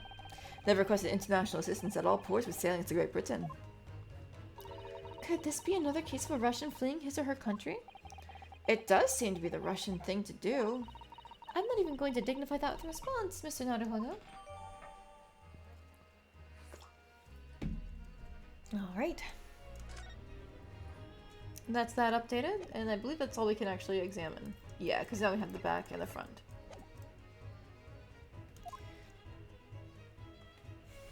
And now, what you were just investigating. Before we started talking, you were examining Kazuma's desk, weren't you? Kazuma? Ah, yes, the victim. Did you notice anything useful? Anything at all?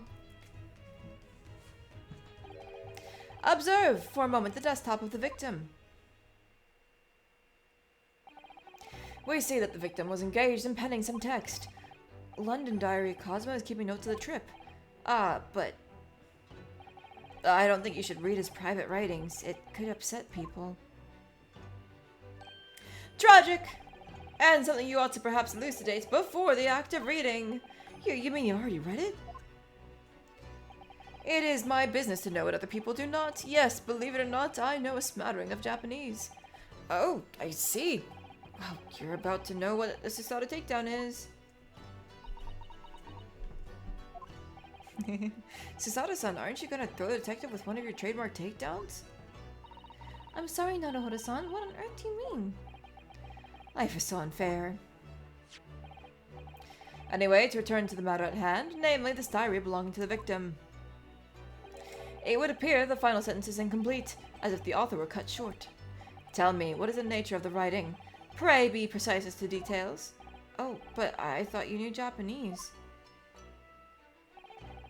A smattering, dear boy, a smattering. Sayonara, bonsai, mikado, nado nado. I trust you're suitably impressed. But this diary is littered with complicated-looking characters which I can read precisely none. Ah ha ha ha ha ha. So what was all that showing off about before then? If you'd be so kind as to show me, I'd be happy to read it for you, Mrs. Holmes. I'm much obliged, my dear madam. The final entry here in Kazuma-sama's diary consists of just two short sentences. The first reads, 1:23 a.m. I can hear a faint whistling sound. A whistling sound? These are very deep waters. Pray, go on. The second sentence reads, 1:35 a.m. What looks like some sort of speckled band is dangling from the ventilator grill. A speckled band? What on earth does that mean? I have no idea. I've never heard that expression before. Ah, the ventilator grill, you say. The man was presumably referring To that up there. to the lattice there on the wall, which connects to the adjoining cabin. Yeah, the adjoining cabin. Cosmo's diary has been entered into the court record. A diary Cosmo's keeping of his trip to London. According to the entry he made before his death, he spied what appeared to be a speckled band.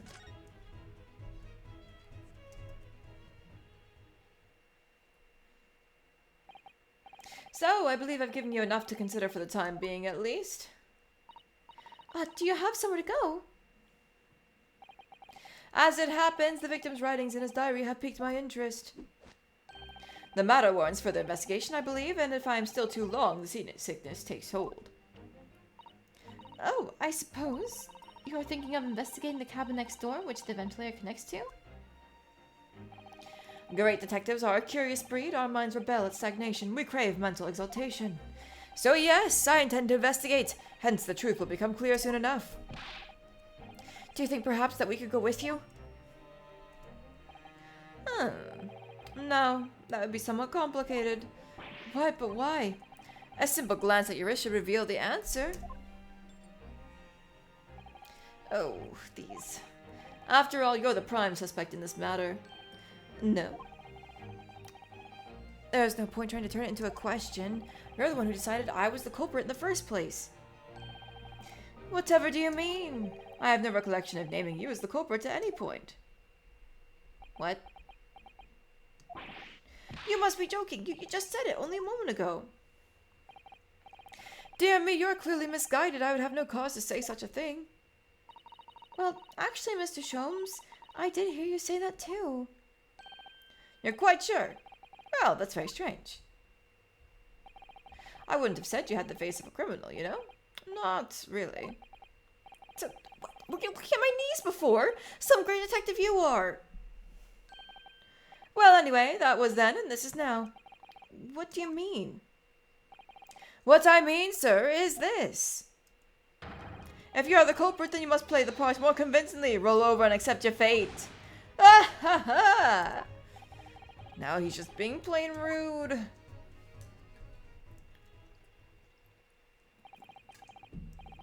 And off he goes, having just laughed in my face. His sense of humor is as twisted as his name. Naruhodo-san, what are you just standing there for? Huh? We must go and investigate the cabin next door as well. Aren't you forgetting something? What about these? There's no way I can... Woo! Is she gonna break the chains? After Cosmo-sama spent his dying moment struggling to leave us a clue, you're willing to give up? You're just going to roll over and accept your fate? As if you gave me any choice in the rolling over part.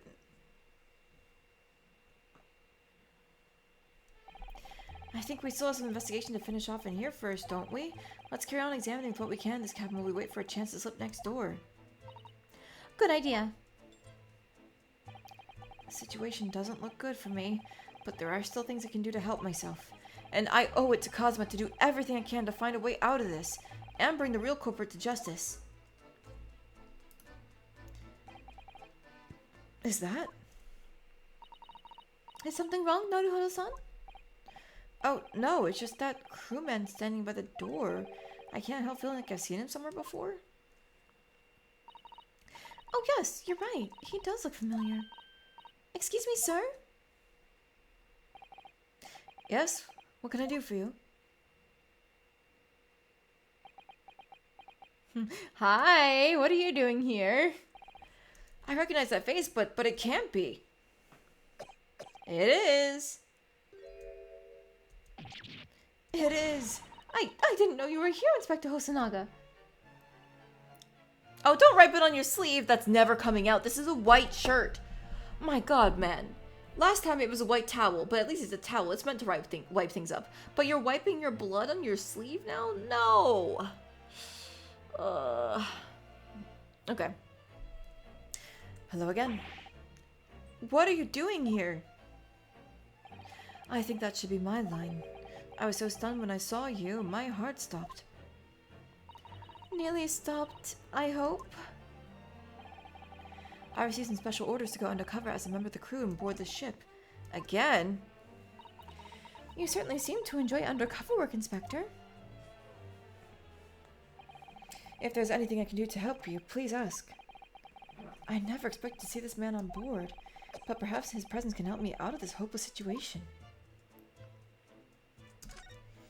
Hello, special orders? So what are your special orders this time, Inspector? Yes, and why are you dressed as a member of the crew? Let me guess, it's classified. Yeah. I'm so sorry. Huh? This is all my fault. I take full responsibility. For what? My orders were to act as Sogi-san's bodyguard. Oh. It was the Minister of Justice Jigoku who pushed for this overseas study tour to go ahead. And he entrusted me with ensuring that Osogi-san reached Great Britain without being assassinated. Assassinated? How could that even have been a possibility? I'm not sure. But these are complicated times. There are tensions between the world's greatest powers. Minister Jigoku said we should be prepared for all eventualities. This is incredible. I don't believe it. Kazuma-sama was assassinated. Obviously, we couldn't give Asogi-san a visible security escort. Which is why I'm undercover now, posing as one of the crew. I see. And I didn't take my eyes off him the entire time we've been on board, from morning until night, every day. But I never imagined it would happen here, inside his own cabin, not here on the first-class deck. I failed miserably at my assignment, and Asogi-san is dead as a result. I'm a disgrace. All I can do is humbly apologize. Inspector. So if there's anything at all that I can do to help now, just say the word. At least he believed in us.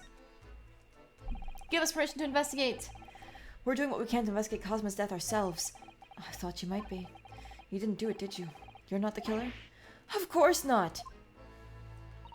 We'd really like to investigate the cabin next door. Yes, so we need to be allowed out of this cabin. I'm sorry. What?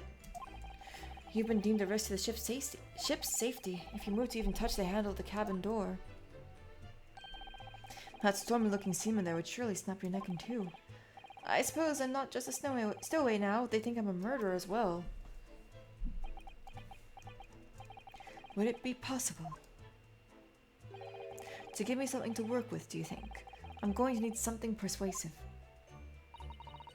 What do you mean? If I had a solid reason why the next door cabin should be investigated, for example, I'd do everything I could to persuade the captain to allow it. Really, I'd lay my life on the line if I had to. But I don't see how. There may be a way. What? Really? Think of how you tried to persuade me of your innocence, Naruhodo-san, by presenting me with a piece of evidence that you already had in your possession. Evidence? It's just the same as when you're in court. You must have done it many times during your trial. Simply select the present panel, and choose some evidence that Inspector Hosonaga could use. So evidence that would give us a viable reason to investigate the next door cabin, is it? Alright, yeah, I think I might know what we can use. Let's see if I can present the detective with the evidence he needs to persuade the captain. Alright, court record. A book. No, do I have to be talking with him? History, options, back, permission to investigate. Can I do the court record here?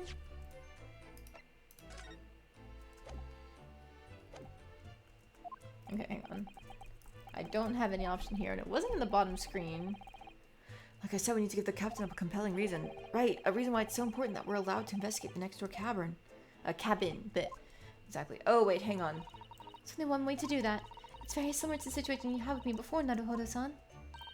You need to present some evidence to the detective. Alright, understand.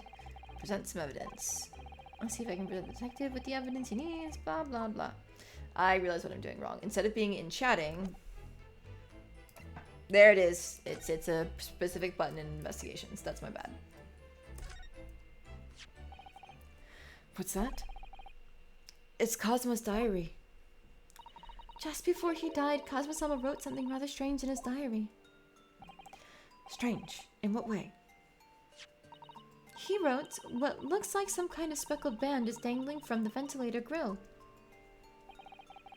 A speckled band? That is strange. Yes, we're still trying to work out what he meant by that. But what I'd like to know is... Don't tell me. The ventilator, is it? You're very astute, Inspector. The ventilator clearly joins the next door cabin. That's right, so if we could investigate in there, we might be able to work out what the speckled band was. Alright then. I can't leave this cabin at the moment. I'm stuck here until we arrive at the next port. The captain has given me strict orders to guard the scene of the crime, you see. I'll have to entrust the investigation to you. Really? You're willing to do that? Yes, as long as you don't leave the first-class cabin area. I'm afraid I can't remove those handcuffs, though. But what about the captain? Aren't you going against his direct orders? Stop coughing up blood, it's not good for you. I'm a man of my word. And I promise you that I'll lay my life on the line if that's what it takes to convince the captain. After all, I failed to keep Asogi-san safe. This is the least I can do. Thank you. Let's seize the moment then, Naruhodo-san. Just select move and we can leave this cabin at last. Move. Alright, let's see what we can find out. Alright, so that'll actually have to be saved for next time because it's 4 p.m. We have hit time. How many slots? Oh, there's a fuck ton of slots. Excellent. Okay. I normally just stick to like the top, whatever is in the first screen. So I think I'll probably do that for this playthrough as well, since we can always go back to an older case if we want to get the perfect record if we really need it. But yeah, for now, that is everything. I'm going to back out of here and get us back to the title screen. Or actually, I don't think... Yeah, back to title. Don't save. Yes. Oh, that's so cool! It picks up from the last place that you're investigating. Oh, that is very neat. I like that detail. Okay. Well, I am having a blast with the Great Ace Attorney Chronicles so far. Next weekend, we'll be right back at it with more. So for now, thank you everybody who stuck with me today. I really appreciate you being here. And I hope you guys have a great afternoon, evening, morning, whatever time zone it is for you. Bye-bye. Oh, bye, Fairy. I just saw you here. Okay, also, bye-bye.